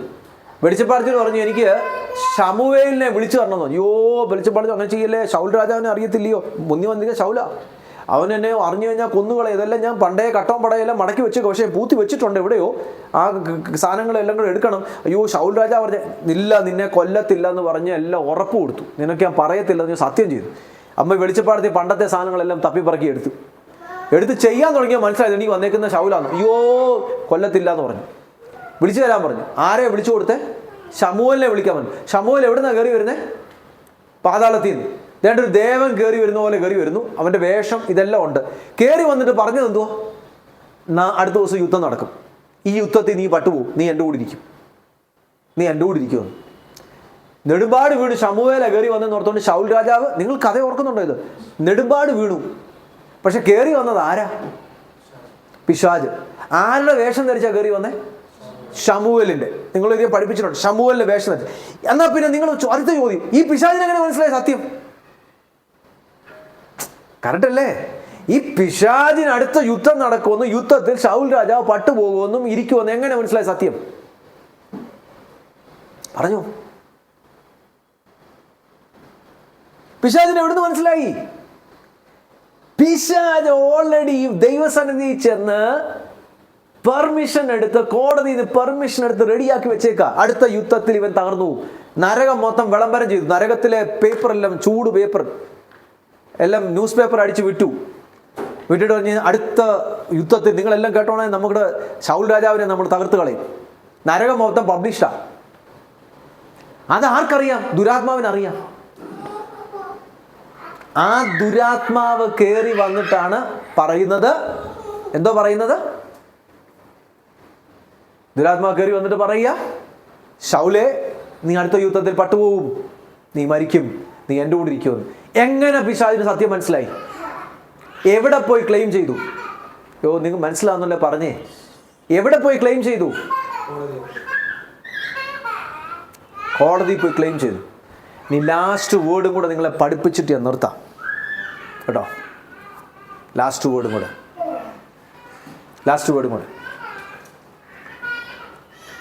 ഇത്ര നിങ്ങൾക്ക് മനസ്സിലായോ? നമ്മുടെ ജീവിതത്തിൽ തുറക്കപ്പെട്ട വേലികൾ എവിടെങ്കിലും കിടപ്പുണ്ടെങ്കിൽ അതിനെ അടയ്ക്കണം. നമ്മുടെ എന്താണ് പിശാച് ക്ലെയിം ചെയ്യുന്നത്? ആ വേർഡ് നിങ്ങൾ മറക്കില്ല, അൺകൺഫസ്ഡ് സിൻസ്.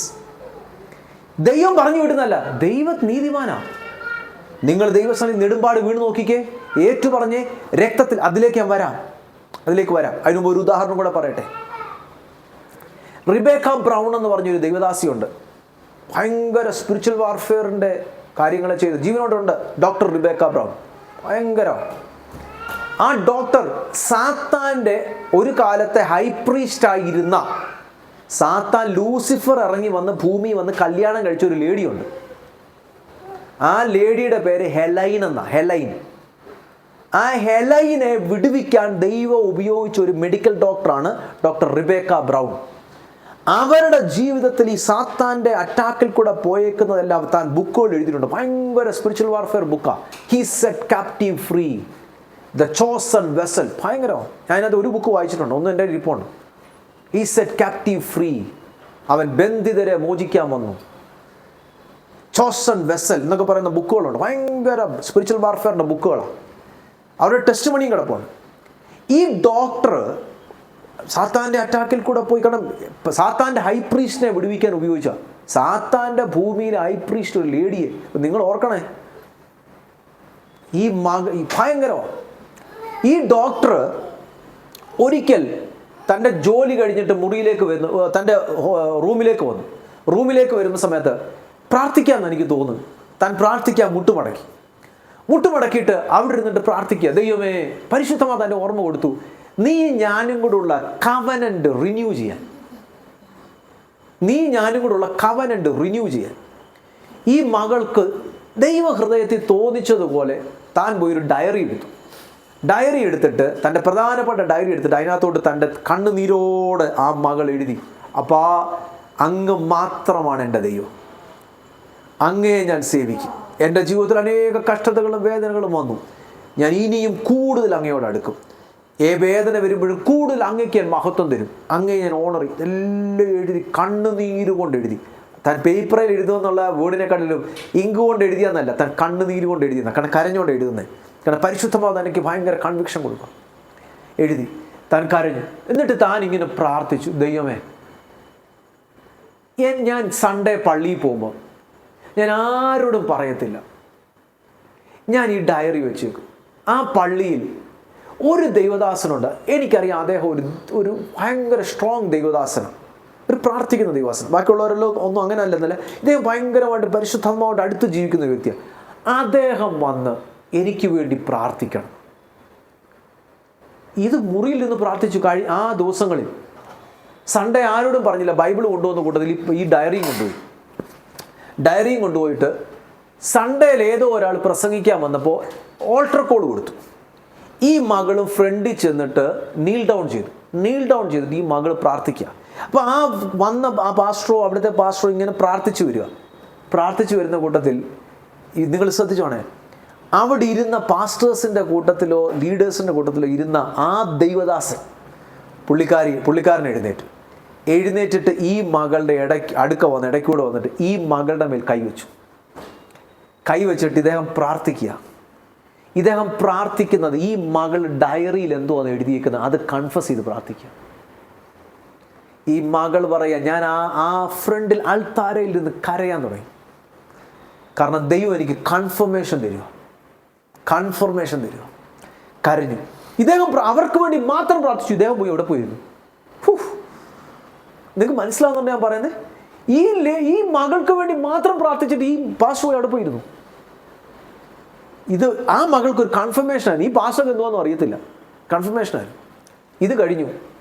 ഒരു ദിവസം അടുത്ത ആഴ്ചയിൽ 2-3 ആഴ്ച കഴിഞ്ഞ് ജോലി കഴിഞ്ഞാൽ തിരിച്ചു വരും. അടുത്ത 2-3 ആഴ്ച കഴിയുമ്പോൾ ഒരു ദിവസം രാത്രി നൈറ്റ് ഡ്യൂട്ടി ചെയ്തുകൊണ്ടിരിക്കുമ്പോൾ തൻ്റെ കൂടെ ഉണ്ടായിരുന്ന സൈത്താൻ വർഷിപ്പേഴ്സിൽ ഉണ്ടായിരുന്ന ഒരാൾ വന്നിട്ട്, അയാൾ മെഡിക്കൽ ഡോക്ടറാണ്. അദ്ദേഹം വന്ന് പറയുക, പെട്ടെന്ന് ആക്രോശിച്ചുകൊണ്ട് പറയാ, നീ ഇത്രാം തീയതി ഇവിടെ കണ്ടുപോയേക്കല്ലേ, leave the city, otherwise you will be the victim of this black mass.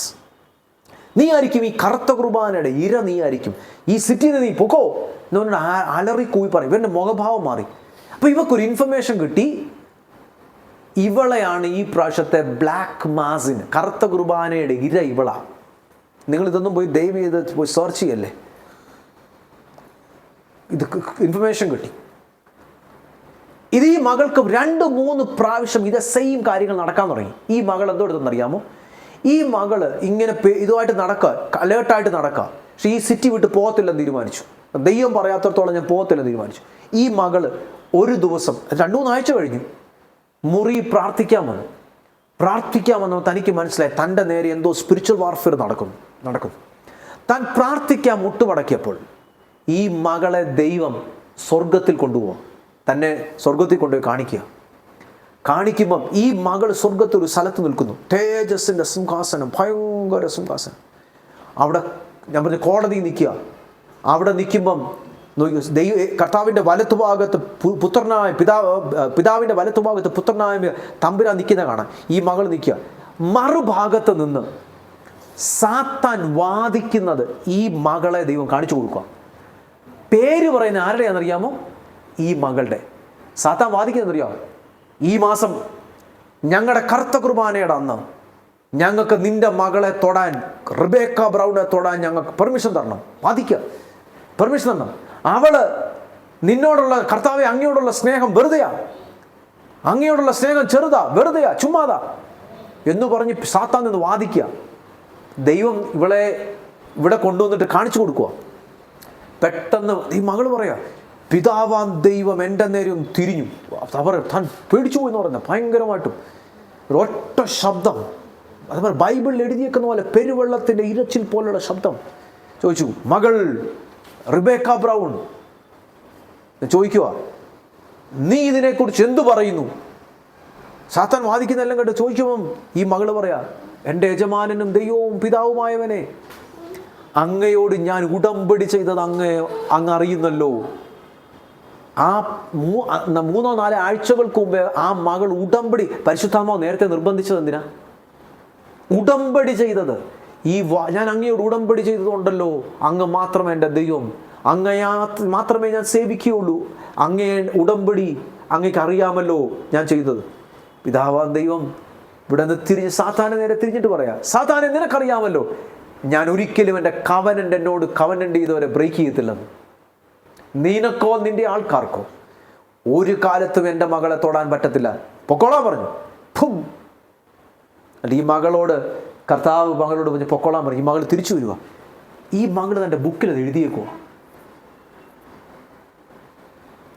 എന്തിനാ പരിശുദ്ധാത്മാവ് പറഞ്ഞ് നിന്റെ കവനൻ്റ് റിന്യൂ ചെയ്യാൻ? പറ, എന്തിനാ പരിശുദ്ധാത്മാവ് പറഞ്ഞ് നിന്റെ കവനൻ്റ് റിന്യൂ ചെയ്യാൻ? നിനക്ക് നേരെ സാത്താൻ വാദിക്കും. കണ്ടോ? അപ്പം നിങ്ങൾ പറ, എങ്ങനെ സാത്താൻ അറ്റാക്കുമായിട്ട് വരുന്നേ? മക്കളെ, ദൈവമക്കളെ, ഇതേണ്ട, ഇത് എന്നെ ബൈബിൾ കോളേജിൽ ഒന്നും ആരും പഠിപ്പിച്ചല്ല, പരിശുദ്ധാത്മാവ് എന്നെ പഠിപ്പിച്ചതാണ്.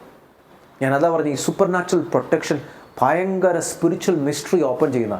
നമുക്കിതൊന്നും പോയി ഒരു ചർച്ചിൽ പോയി പ്രസംഗിക്കാനുള്ള സമയമില്ല. ഇങ്ങനെ ഇത് പ്രസംഗിച്ചാൽ തന്നെ 2-3 മണിക്കൂർ പോകും. നിങ്ങൾക്ക് വല്ലതും മനസ്സിലാവുന്നുണ്ടോ? സ്പിരിച്വൽ പ്രിൻസിപ്പിൾസ് മനസ്സിലാവുന്നുണ്ടോ? ഇനി അടുത്ത ലാസ്റ്റ് വേർഡ്, ഇത് വാക്യം കൂടെ വായിക്കണം. ഇതിനകത്തൊരു വാക്യമുണ്ട്, 1 യോഹന്നാൻ. നിങ്ങളൊന്ന് വായിച്ച് 1 യോഹന്നാൻ്റെ ലേഖനം 2-ാം അധ്യായം 1-ാം വാക്യം വായിച്ച്, ഇംഗ്ലീഷിലൊന്ന് വായിച്ച്. യേശു കർത്താവിനെ കുറിച്ച് പറയുന്ന വേർഡ് 1 യോഹന്നാൻ്റെ ലേഖനം, the first epistle of John, chapter 2 verse 1. വായിച്ചേ. ആ നിങ്ങൾ പാപം ചെയ്യാതിരിക്കാൻ ഞാൻ ഇന്ന് നിങ്ങൾക്ക് എഴുതുന്നു.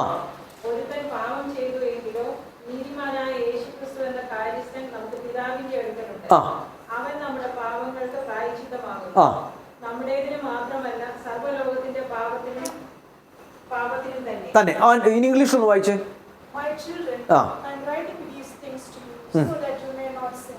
But if anyone does sin, we have an advocate. We have an എന്തോ വേർഡ് എന്തോ അഡ്വക്കേറ്റ്. ഞാൻ ആ വേർഡ് കാര്യസ്ഥൻ എന്നാണ് മലയാളത്തിൽ എഴുതിയിരിക്കുന്നത്. ഇംഗ്ലീഷിൽ എഴുതിയിരിക്കുന്ന വേർഡ് എന്തോ അഡ്വക്കേറ്റ്. ഇനി ഞാൻ എക്സ്പ്ലെയിൻ ചെയ്തു തരാം. എൻ്റെ കുഞ്ഞുങ്ങളെ, ഇത് ആർക്ക് എഴുതുന്ന? ലോകക്കാർക്ക് എഴുതുന്നതല്ല, ദൈവസഭയ്ക്കകത്തുള്ള ദൈവം വിളിച്ചു ചേർത്തപ്പെട്ട ദൈവമക്കൾക്ക് എഴുതുന്ന. എൻ്റെ കുഞ്ഞുങ്ങളെ, സ്നാനപ്പെട്ട് കഴിഞ്ഞാൽ എല്ലാവരും ഏഞ്ചൽസ് ഒന്നുമല്ല, പാപം വരാം കേട്ടോ. ഇനി അത് പറഞ്ഞതിൻ്റെ പേര് പാപം ചെയ്യാൻ ലൈസൻസ് ആവുന്നതിന് പോയി പാപം ചെയ്യാനോ അല്ല, ആടിയും കിട്ടും. എൻ്റെ കുഞ്ഞുങ്ങളെ, നിങ്ങൾ പാപം ചെയ്യാതിരിക്കേണ്ടതിന് ഞാനിത് എഴുതുന്നു. നിങ്ങളിൽ ഒരുവൻ പാപം ചെയ്തുവെങ്കിലോ, സ്നാനപ്പെട്ട് കഴിഞ്ഞിട്ടും പലർക്കും ഭയങ്കര ഗിൽറ്റി കോൺഷ്യസാ. അയ്യോ, ഞാൻ സ്നാനപ്പെട്ടു, ഇനി ഒരിക്കലും കർത്താവിനോട് ക്ഷമിക്കത്തില്ല. സ്നാനപ്പെട്ട് കഴിഞ്ഞിട്ട് പാപം ചെയ്യാൻ പറ്റത്തില്ലെന്നാ എന്നെ പഠിപ്പിച്ച പാസ്റ്റർ പറഞ്ഞേ. ഇല്ലെന്നേ, ജഡത്തിൽ വസിക്കുന്നിടത്തോളം കാലം പാപം വരാം. അഥവാ മനഃപൂർവ്വമല്ലാതെ അബദ്ധവശാൽ ഒരു തെറ്റുപറ്റിപ്പോയി, അതിന് ക്ഷമയുള്ളത് കേട്ടോ. മനഃപൂർവ്വം ചെയ്യുന്നതിനല്ല. കുഞ്ഞുങ്ങളെ, നിങ്ങൾക്ക് പാപം ചെയ്യാതിരിപ്പാൻ ഞാൻ നിങ്ങൾക്കിത് എഴുതുന്നു. അഥവാ ഒരുവൻ പാപം ചെയ്തുവെങ്കിലോ, കേട്ടോ, അഥവാ. ഇനി എല്ലാം ഒന്ന് അഥവാ ആകല്ലേ.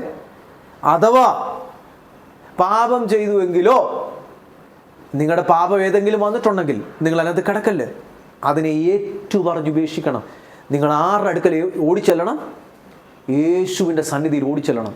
ഏറ്റുപറയണം, അനുതാപത്തോടെ ഏറ്റുപറയണം, കരച്ചിലോടെ ഏറ്റുപറഞ്ഞ്, കർത്താവേ, ഞാൻ എൻ്റെ ലൈഫിൽ പറ്റിപ്പോയതിനോട് ക്ഷമിക്കണമെന്ന് പറയണം. അങ്ങനെ ഉണ്ടെങ്കിൽ നിങ്ങളുടെ പാപങ്ങളെ ക്ഷമിക്കാൻ നിങ്ങളുടെ പിതാവിൻ്റെ വലത്തുഭാഗത്ത് ആരുണ്ട്? അഡ്വക്കേറ്റ്. എന്തിനാ അഡ്വക്കേറ്റ് എന്ന് എഴുതിയേക്കുന്നത്? മറ്റേ പുള്ളി നിങ്ങൾ ഏറ്റു പറയാത്തുണ്ടെങ്കിൽ വാദിക്കും. അവൻ നിങ്ങളുടെ പാപത്തിന് മാത്രമല്ല സർവ്വലോകത്തിൻ്റെ പാപത്തിനും പ്രായശ്ചിത്തമാകുന്നു. ഇപ്പം നിങ്ങൾക്ക് മനസ്സിലാവുന്നുണ്ടോ വചനം?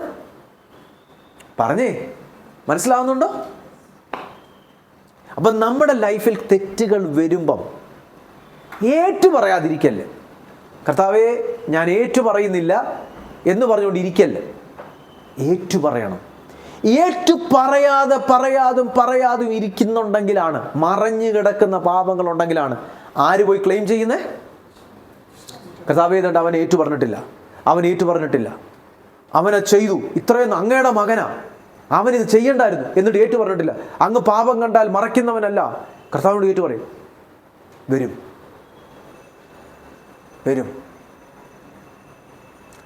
അഥവാ നിങ്ങളുടെ ലൈഫിൽ അങ്ങനെ വന്നും പറയുന്നുണ്ടെങ്കിൽ നിങ്ങൾ ഉടനെ ദൈവമേ ഞാൻ തെറ്റ് ചെയ്തു പോയേ, ഞാൻ പാപിയാണേ, എന്നോട് ക്ഷമിക്കണേ, എന്നെ ഇതിനകത്തൂടെ കടത്തി വിടല്ലേ, സാത്താനെ എൻ്റെ കുടുംബത്തിൽ നിന്ന് വിട്ടുപോകും എന്ന് പറഞ്ഞ് നിങ്ങളുടെ പരിധിക്കകത്തുനിന്ന് ഓടിച്ചു വിടണം കേട്ടോ.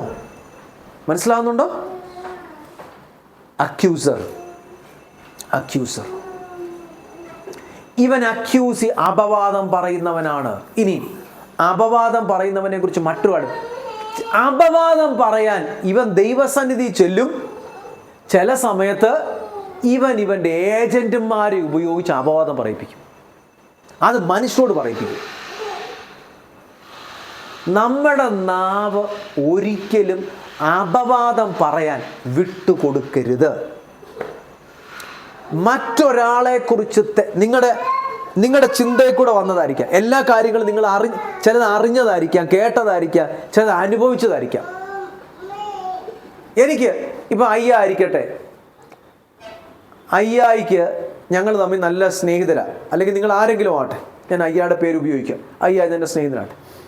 എനിക്കറിയാവുന്ന മറ്റൊരു വ്യക്തി ABCD, അദ്ദേഹം എന്നെ ചതിച്ചതാ, എന്നെ വഞ്ചിച്ചതാ, എൻ്റെ നിന്ന് പണം കൊണ്ടുപോയി, തട്ടിക്കൊണ്ടുപോയി. എൻ്റെ സ്നേഹിതനായ ഈ ഇദ്ദേഹത്തോട് കമ്പനി കൂടാൻ പോകുമ്പം എൻ്റെ ഉത്തരവാദിത്തമാണോ പറഞ്ഞു കൊടുക്കേണ്ടത്? പറഞ്ഞോ? അത് അപവാദമല്ല, ഞാൻ എക്സ്പീരിയൻസ് ചെയ്ത. അവിടെ പോകല്ലേ, ബിസിനസ് ചെയ്യാൻ പോകല്ലേ, അത് ചതിയാ, ആ പണം പോക്കാം. അത് അപവാദമല്ല, എനിക്ക് അനുഭവിച്ചതാ. അതെൻ്റെ ഞാൻ അയ്യായിക്ക് കൊടുക്കുന്ന ഇൻഫർമേഷനും അതാ ഗൈഡൻസാണ്. ഞാൻ ഇദ്ദേഹത്തിനോട് ബിസിനസ്സും ചെയ്തിട്ടില്ല, ഒന്നും ചെയ്തില്ല, ഏതാണ്ടൊക്കെ കേട്ടു, ആലോചിച്ചു, കുറേ പത്രവും വായിച്ചു, എങ്ങനെയല്ലോ എനിക്ക് അത് പറയുന്നത് അപവാദമാണ്. ഞാൻ പറഞ്ഞ മനസ്സിലായോ? ഞാൻ ഈ പറയുന്നത് എനിക്ക് അനുഭവം ഉണ്ടെങ്കിൽ അത് അയ്യായെ രക്ഷിക്കാൻ വേണ്ടി കൊടുക്കുന്ന, ജെനുവനായിട്ട് കൊടുക്കുന്ന ഇൻഫർമേഷനാണ്. എനിക്ക് ഇദ്ദേഹത്തെക്കുറിച്ച് അറിയത്തുമില്ല, ഞാൻ ഒന്നും ചെയ്തിട്ടുമില്ല, ചുമ്മാ എൻ്റെ അഭിപ്രായം പറഞ്ഞുകൊണ്ടിരിക്കുക. എൻ്റെ തലയിൽ കൂടെ വന്നതും പേപ്പർ വായിച്ചതും സോഷ്യൽ മീഡിയ കണ്ടതും എല്ലാം കൂടെ അങ്ങ് പറഞ്ഞുകൊണ്ടിരിക്കുക. ചുമ്മാ എന്തിനാ ഇദ്ദേഹത്തെ കൺഫ്യൂഷൻ ആക്കുന്നത്? ഇവർ തമ്മിൽ എനിമിറ്റി ഉണ്ടാക്കുന്നത് എന്തിനാ? എൻ്റെ നാവ് എന്തിനാ വിട്ടുകൊടുക്കുന്നത്? ഞാൻ എന്തിനാ യൂത ആകുന്നത്? ആരെങ്കിലും യൂത ആയിക്കോട്ടെ, ഞാൻ എന്തിനാ യൂത ആകുന്നത്? അപ്പം നമ്മൾ ഒരിക്കലും ഒരാളെക്കുറിച്ച് അനാവശ്യമായിട്ട് നമ്മുടെ നാവ് കൊണ്ട് അപവാദം പറയാൻ പോകരുത്. ഒരിക്കലും. നിങ്ങൾക്ക് അറിയാമോ അദ്ദേഹം അതിനകത്ത് പോയി ചാടാൻ പോവാണോ? എങ്കിൽ പറയാം, ഇല്ലെങ്കിൽ ഉണ്ടല്ലോ. നമ്മുടെ നാവിനെ കടിഞ്ഞാൻ ഇടാൻ പറ്റുന്ന അത്രേ ഇടണം. ലാസ്റ്റ് പിശാചിന് നമ്മൾ ഇടം കൊടുക്കരുത് കേട്ടോ. പിശാചിന് നമ്മൾ ഇടം കൊടുക്കുക. ഞാൻ ഇച്ചിരി സമയം ഇന്ന് എടുക്കുന്നതിന് അടുത്ത ആഴ്ച ഞാൻ ഇല്ലാത്തതുകൊണ്ടാണ് കേട്ടോ. ഇടം കൊടുക്കരുത്, നിർത്തുക. ഒരാളെക്കുറിച്ചൊരു അല്ലേ പറഞ്ഞത്, എനിക്ക് എൻ്റെ അഭിപ്രായത്തിൽ ഇങ്ങനെ, എൻ്റെ അഭിപ്രായമാണ്, ഞാൻ ഫസ്റ്റ് ഹാൻഡ് ഇൻഫർമേഷൻ അല്ല, ഞാൻ അവിടുന്ന് ഒരാളുടെ കയ്യിൽ നിന്ന് കേട്ടത്. നീ അത് പറയാൻ നിനക്ക് പറയല്ലേ. നിങ്ങളോട് ഒരാൾ കുറ്റം പറയുന്നുണ്ടെങ്കിൽ ഓർത്തോ, നാളെ നിങ്ങളുടെ കുറ്റവും മറ്റൊരാൾ പറയും. Don't entertain. അല്ല, നിങ്ങൾക്ക് അറിയാം, ഒരനുഭവം അറിയാം, ചില കാര്യങ്ങൾ നമുക്ക് ഡിസ്കസ് ചെയ്യാം. അത് നമ്മൾക്ക് നമ്മുടെ പരിധി വരുന്നതോ നമുക്ക് ചുമ്മാ നമ്മുടെ തലയ്ക്കകത്തോട് വരുന്ന എല്ലാം നമ്മൾ പറഞ്ഞുകൊണ്ടിരിക്കല്ലേ. വളരെ മറ്റൊരാൾ ഇൻഫർമേഷൻ നിങ്ങളോട് ചോദിക്കാൻ വന്നാൽ പോലും അവരത് അറിയേണ്ട കാര്യമില്ല.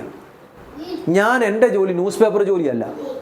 ഞാനൊരിക്കലും ഒരാളോട് പറഞ്ഞു, എൻ്റെ ജോലി എൻ്റെ ജോലി ന്യൂസ് പേപ്പറിലല്ല, എല്ലാ ഇൻഫർമേഷനും താങ്കൾ കൊണ്ട് തരുന്നതല്ല എൻ്റെ ജോലി. സിസ്റ്റത്തിന് വേണ്ടിയതോ ഓഫീസിന് വേണ്ടിയതോ സിസ്റ്റത്തിന് വേണ്ടിയതോ അത് മാത്രം തരുന്നതാണ്, അല്ല എല്ലാ കാര്യങ്ങളും കൊണ്ടുവന്ന് തരുന്നതല്ല എൻ്റെ ജോലി. എൻ്റെ ജോലി ന്യൂസ് പേപ്പർ ജോലിയല്ല. we have to take bold decision. ചില റിലേഷൻഷിപ്പ് പോയാലും വേണ്ടിയില്ല, ദൈവത്തോടുള്ള എൻ്റെ ബന്ധം എത്തിക്സ് നമ്മൾ കളയരുത്. നമ്മൾ മറ്റൊരാളെ അപവാദം പറയാൻ ഇടയാകരുത് കേട്ടോ, ഇടയാകരുത്. സ്റ്റോപ്പ് ചെയ്യാം. അപവാദി. നിങ്ങൾ ഒരാളെക്കുറിച്ച് അപവാദം പറയാത്തവരാണെങ്കിൽ അപവാദിയുടെ പിശാച് നിങ്ങളുടെ നേരെ വരുമ്പോൾ നിങ്ങൾക്ക് ശാസിക്കാനുള്ള റൈറ്റ് ഉണ്ട്, പ്രാഗൽഭ്യമുണ്ട്.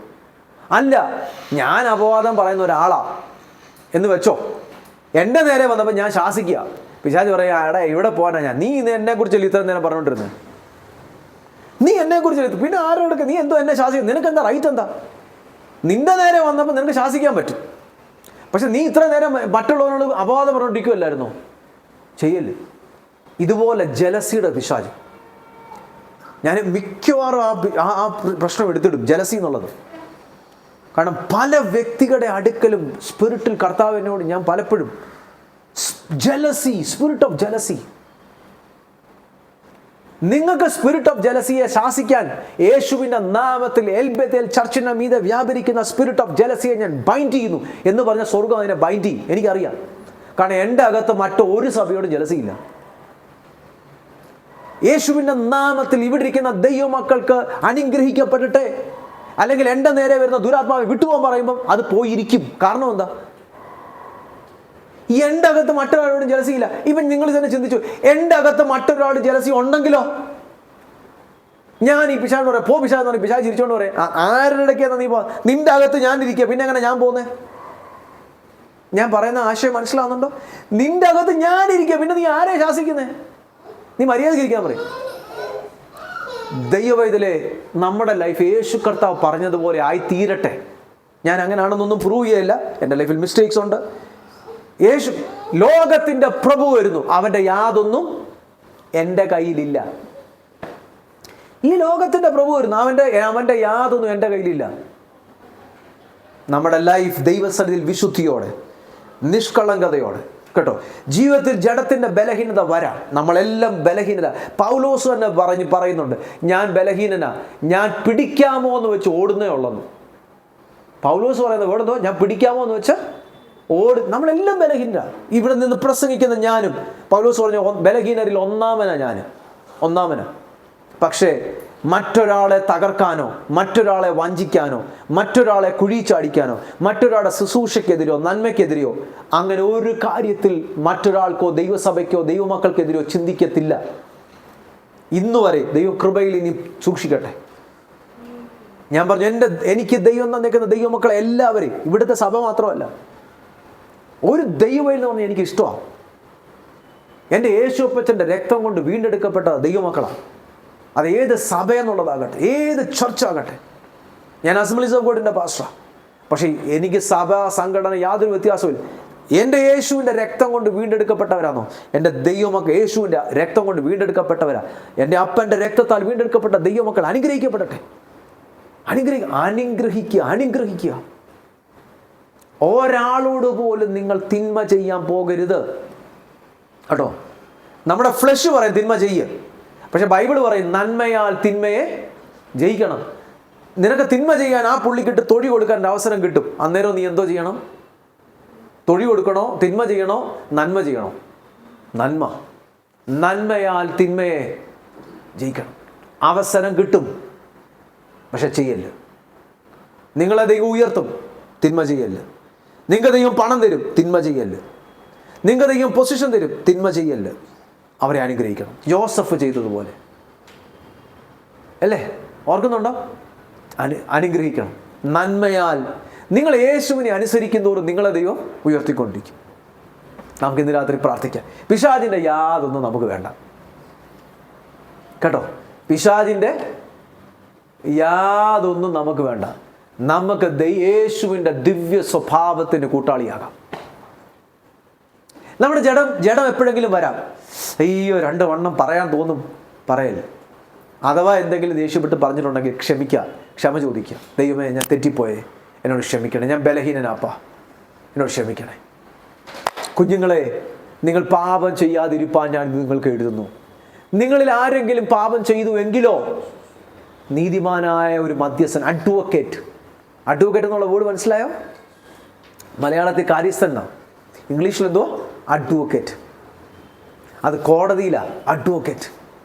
നിങ്ങൾക്ക് വേണ്ടി വാദിക്കുമ്പം നിങ്ങൾ യേശുവിൻ്റെ രക്തത്തിൽ കഴുകപ്പെട്ടവരാണോ? പിന്നെ ആ പാപത്തെ കർത്താവ് ഒരിക്കലും നോക്കത്തില്ലെന്നാ കേൾക്കുന്നുണ്ട്. പക്ഷെ നമ്മുടെ ഉള്ളിൽ ഓർമ്മ വരും. പിശാച് പറയും, എന്നാലും നീ അത് ചെയ്തില്ലേ? അവളോട് പറയാം, എന്നാലും വെച്ചോണ്ട് നീ എൻ്റെ വീട്ടിൽ പോകാൻ പറ, വീട്ടിൽ എങ്ങോട്ടെങ്കിലും പൊക്കോളാൻ പറ. നമ്മുടെ കയ്യിൽ പണ്ട് എൻ്റെ കൈ സൈക്കിളിൽ നിന്ന് ഇവിടെ ഒരു പാടുണ്ടായിരുന്നു. ആദ്യത്തെ ദിവസമൊക്കെ മുറിവായിരുന്നു. ഞാൻ ഒരിക്കൽ കാലുമായിട്ട്, എൻ്റെ കാല് ഫ്രാക്ചറായ കാലുമായിട്ട് പോയി. കാലുമായിട്ട് ഇങ്ങനെ പൊക്കോണ്ടിരിക്കുന്ന കൂട്ടത്തിൽ ഞാൻ പെട്ടെന്ന് നാട്ടിൽ പോകേണ്ടി വന്നു. എൻ്റെ കാലിലെ പിന്നെ ഈ POP അങ്ങ് എടുത്തു. ആ ഫ്രാക്ചർ ഉണ്ട്, പക്ഷേ ഈ പ്ലാസ്റ്റർ ഓഫ് പാരീസ് അങ്ങ് എടുത്തു. എനിക്ക് പെട്ടെന്ന് നാട്ടിൽ പോകേണ്ടി വന്നു. പെട്ടെന്ന് ഞാൻ എടുത്തിട്ട് 3 ആഴ്ച കഴിഞ്ഞാൽ പോകും. ഞാൻ ഇങ്ങനെ ഒത്തിയാണ് പൊക്കോണ്ടിരുന്നത്. ഞാനൊരു എനിക്കൊന്ന് ഒരു കല്ലട ബസ്സിന് അങ്ങനത്തെ ബസ് പോവാം. വഴിയിൽ കൂടെ ഒരാൾ ഓടിപ്പോകുന്ന കണ്ടാൽ ഞാൻ ആ പുള്ളി എൻ്റെ കാലിനെ തൊഴിക്കാൻ വേണ്ടി മാത്രമാണ് വരുന്നത്. എൻ്റെ കാല് വേദനയാണ്. ഒരാൾ അപ്പുറത്തൂടെ കാണാൻ വരുന്നത് കണ്ടാൽ ഞാൻ എൻ്റെ കാല് ഇങ്ങോട്ട് മാറ്റി വെക്കും. കാരണം എൻ്റെ കാലിന് ഭയങ്കര വേദനയാണ്. പെട്ടെന്ന് ഒരാൾ മരിച്ചു, അതുകൊണ്ട് പോണ്ടി വന്നു. പക്ഷെ ഇന്ന് ആര് ഓടിയാലും സൈഡിൽ കൂടെ പോയാലും എനിക്ക് വേദനയില്ല. എന്താ കാര്യം? എൻ്റെ കാല് സൗഖ്യമായി. പക്ഷെ ഫ്രാക്ചറായ എൻ്റെ ഓർമ്മ എൻ്റെ മനസ്സിൽ കിടപ്പുണ്ട്. ഇതുപോലെ പാപത്തിൽ നിങ്ങൾ യേശുവിൻ്റെ രക്തത്തിൽ കഴുകപ്പെട്ട് കഴിഞ്ഞാൽ അത് പോയി. പക്ഷെ ആ ഓർമ്മ ഇവിടെ കാണും. പക്ഷെ പെയിൻ പോയി. നിങ്ങൾക്ക് മനസ്സിലാവുന്നുണ്ടോ? യേശു കർത്താവ് നിങ്ങളോട് ക്ഷമിച്ചാൽ നിങ്ങൾ പറയണം, സുപ്രീം അതോറിറ്റി എന്നോട് ക്ഷമിച്ചു, ഇനി ആർക്കത് ഏറ്റെടുത്തോണ്ട് വരാൻ പറ്റുന്നത്? പക്ഷെ നീ പിന്നെ നീ കൊണ്ടുവരാ, ഞാൻ സുപ്രീം അതോറിറ്റിയോട് ഏറ്റു പറഞ്ഞ് എൻ്റെ അത് കഴുകൽപ്പെട്ടു. കർത്താവ് മറന്നുപോയി. കർത്താവ് പറഞ്ഞേക്കുന്നത് എങ്ങനെ? അയ്യോ, ആ വേർഡും കൂടെ ഒക്കെ പറയാൻ പോയാൽ ഭയങ്കര രസം. ഉദയം അസ്തമനത്തോടകന്നിരിക്കുന്നത് പോലെ. കേൾക്കുന്നുണ്ടോ നിങ്ങൾ? എങ്ങനെ വേർഡ്? ഉദയം അസ്തമനത്തോടകന്നിരിക്കുന്നത് പോലെ. യഹോവ നമ്മുടെ ലംഘനങ്ങളെ പറഞ്ഞോ നമ്മളോട് അകറ്റിയിരിക്കുന്നു. എന്തോ വേർഡിന്റെ അർത്ഥം? 102 സങ്കീർത്തനമാണ്. ഉദയം അസ്തമനത്തോടകന്നിരിക്കുന്നത് പോലെ. നോക്കി, ഒരു ഗ്ലോബാന്ന് വെച്ചു ഇങ്ങനെ നോക്കിയേ. എൻ്റെ കറക്റ്റ് രീതി വരച്ചു കഴിഞ്ഞാൽ നോർത്ത് പോൾ, സൗത്ത് പോൾ. ഞാനിത് 102 സങ്കീർത്തനം എക്സ്പ്ലെയിൻ ചെയ്യാം കേട്ടോ. ഈ വേർഡ് നിങ്ങളവർക്ക് ഇതൊക്കെ സയൻറ്റിഫിക്കൽ യഹൂദന്മാരുടെ കൾച്ചറിൽ കൂടെ ഒരിക്കൽ ഞാൻ പഠിച്ചപ്പോൾ ഇങ്ങനെ അവർ എക്സ്പ്ലെയിൻ ചെയ്തേക്കോ. എവിടെ സൂര്യൻ ഉദിക്കുന്നത് എവിടെയാ? പറഞ്ഞോ? East, west, north, south. ഇതിന് 2 പോൾ ഉണ്ടെന്ന സാങ്കല്പിക ഇമാജിനറി ആക്സിൽ ഉണ്ടെന്നാണ് വിശ്വസിക്കുന്നത്, അല്ലേ? ഇവിടെ 2 ഇടത്ത് നോർത്ത് പോൾ, സൗത്ത് പോൾ എന്ന് വെച്ചോ. ഇങ്ങനെ വെച്ചോന്നല്ല, അങ്ങനെ തന്നെയാണ്. കാരണം 23 ഡിഗ്രി ചരിഞ്ഞാണ് ഭൂമി കറങ്ങുന്നത്. എല്ലാം കറക്റ്റാണ്. ഈസ്റ്റ് പോളുണ്ട്, ഈസ്റ്റ് പോളെന്നില്ല, ഈസ്റ്റ് ഉണ്ട്, വെസ്റ്റ് ഉണ്ട്. ബൈബിൾ പറഞ്ഞേക്കുന്നില്ല, അപ്പന് മക്കളോട് കരുണ തോന്നുന്ന പോലെ യഹോവയ്ക്ക് തൻ്റെ ഭക്തന്മാരോട് കരുണ തോന്നുന്നു. ഉദയം അസ്തമനത്തോട് അകന്നിരിക്കുന്നത് പോലെ അവൻ നമ്മുടെ ലംഘനങ്ങളെ നമ്മളോട് അകറ്റിയിരിക്കും. ഞാനിത് എക്സ്പ്ലെയിൻ ചെയ്തിട്ടുണ്ടോ? ഉദയം അസ്തമനത്തോട് അകന്നിരിക്കുന്നത് പോലെ അവൻ നമ്മുടെ ലംഘനങ്ങളെ നമ്മളോട് അകറ്റിയിരിക്കും. Did I explain this one? അകറ്റിയിരിക്കുന്നു. നിങ്ങൾ കേട്ടോണേ, ഒരു ഭയങ്കര മിസ്റ്ററി കേട്ടോണേ. പാപത്തെ ദൈവം എടുത്തു കളയാ. ഉദയം എവിടെ സൂര്യൻ ഉദിക്കുന്നത് എവിടെ? അയ്യോ, ഇവിടെ സൂര്യൻ ഉദിക്കാറില്ലേ? എവിടെ ഉദിക്കുന്നേ? കിഴക്ക് വശത്ത്. ഉദയം അസ്തമനത്തോട് അകന്നിരിക്കുന്നത് പോലെ, ഉദയം അസ്തമനത്തോട് അകന്നിരിക്കുന്നത് പോലെ അവൻ നമ്മുടെ ലംഘനങ്ങളെ അകറ്റിയിരിക്കുന്നു എന്ന് വെച്ചാൽ അതിൻ്റെ എക്സ്പ്ലനേഷൻ ഒരു റബി കൊടുക്കുന്ന എന്തോന്നറിയാമോ? ദൈവം പാപത്തെ മാറ്റിക്കളഞ്ഞാൽ ഒരിക്കലും ഓർക്കത്തില്ലെന്ന് അവർ പറയുന്ന. നോർത്ത് പോളെന്നും സൗത്ത് പോളെന്നും പറഞ്ഞ 2 കാര്യമുണ്ട്. നോർത്ത് പോളെന്നും സൗത്ത് പോളെന്ന് പറയുന്ന 2 കാര്യമുണ്ട്. നമ്മുടെ പാപത്തെ അക്യുമുലേറ്റ് ചെയ്യാൻ ഇങ്ങനൊരു സ്ഥലമില്ല. നിങ്ങൾ എവിടെയെങ്കിലും കേട്ടിട്ടുണ്ടോ ഈസ്റ്റ് പോളെന്നും വെസ്റ്റ് പോളെന്നും കേട്ടിട്ടുണ്ടോ? ഞാൻ ചോദിച്ച ചോദ്യം മനസ്സിലായ? നോർത്ത് പോളുണ്ട്. പോയി അക്യുമുലേറ്റ് ചെയ്യാനാണെങ്കിൽ നോർത്ത് പോളുണ്ട്. ഇവിടെ ഒരു പോളുണ്ട്, ഇവിടെ ഒരു സ്ഥലമുണ്ട് അക്യുമുലേറ്റ് ചെയ്യാനാണെങ്കിൽ. പക്ഷേ സിന്നിനെ അക്യുമുലേറ്റ് ചെയ്ത് ആർക്കെങ്കിലും പിടിച്ചടക്കി വെക്കാൻ ഒരു സ്ഥലമില്ല. എവിടെങ്കിലും കേട്ടിട്ടുണ്ടോ ഈസ്റ്റ് പോളുണ്ടെന്ന്? വെസ്റ്റ് പോളുണ്ടെന്ന് എവിടെങ്കിലും കേട്ടിട്ടുണ്ടോ? അയ്യോ, മനസ്സിലാവുന്നുണ്ടോ? 5ാം ക്ലാസ്സിലും അങ്ങാണ്ട് പഠിപ്പിക്കുന്ന സംഭവം ഇതൊക്കെ.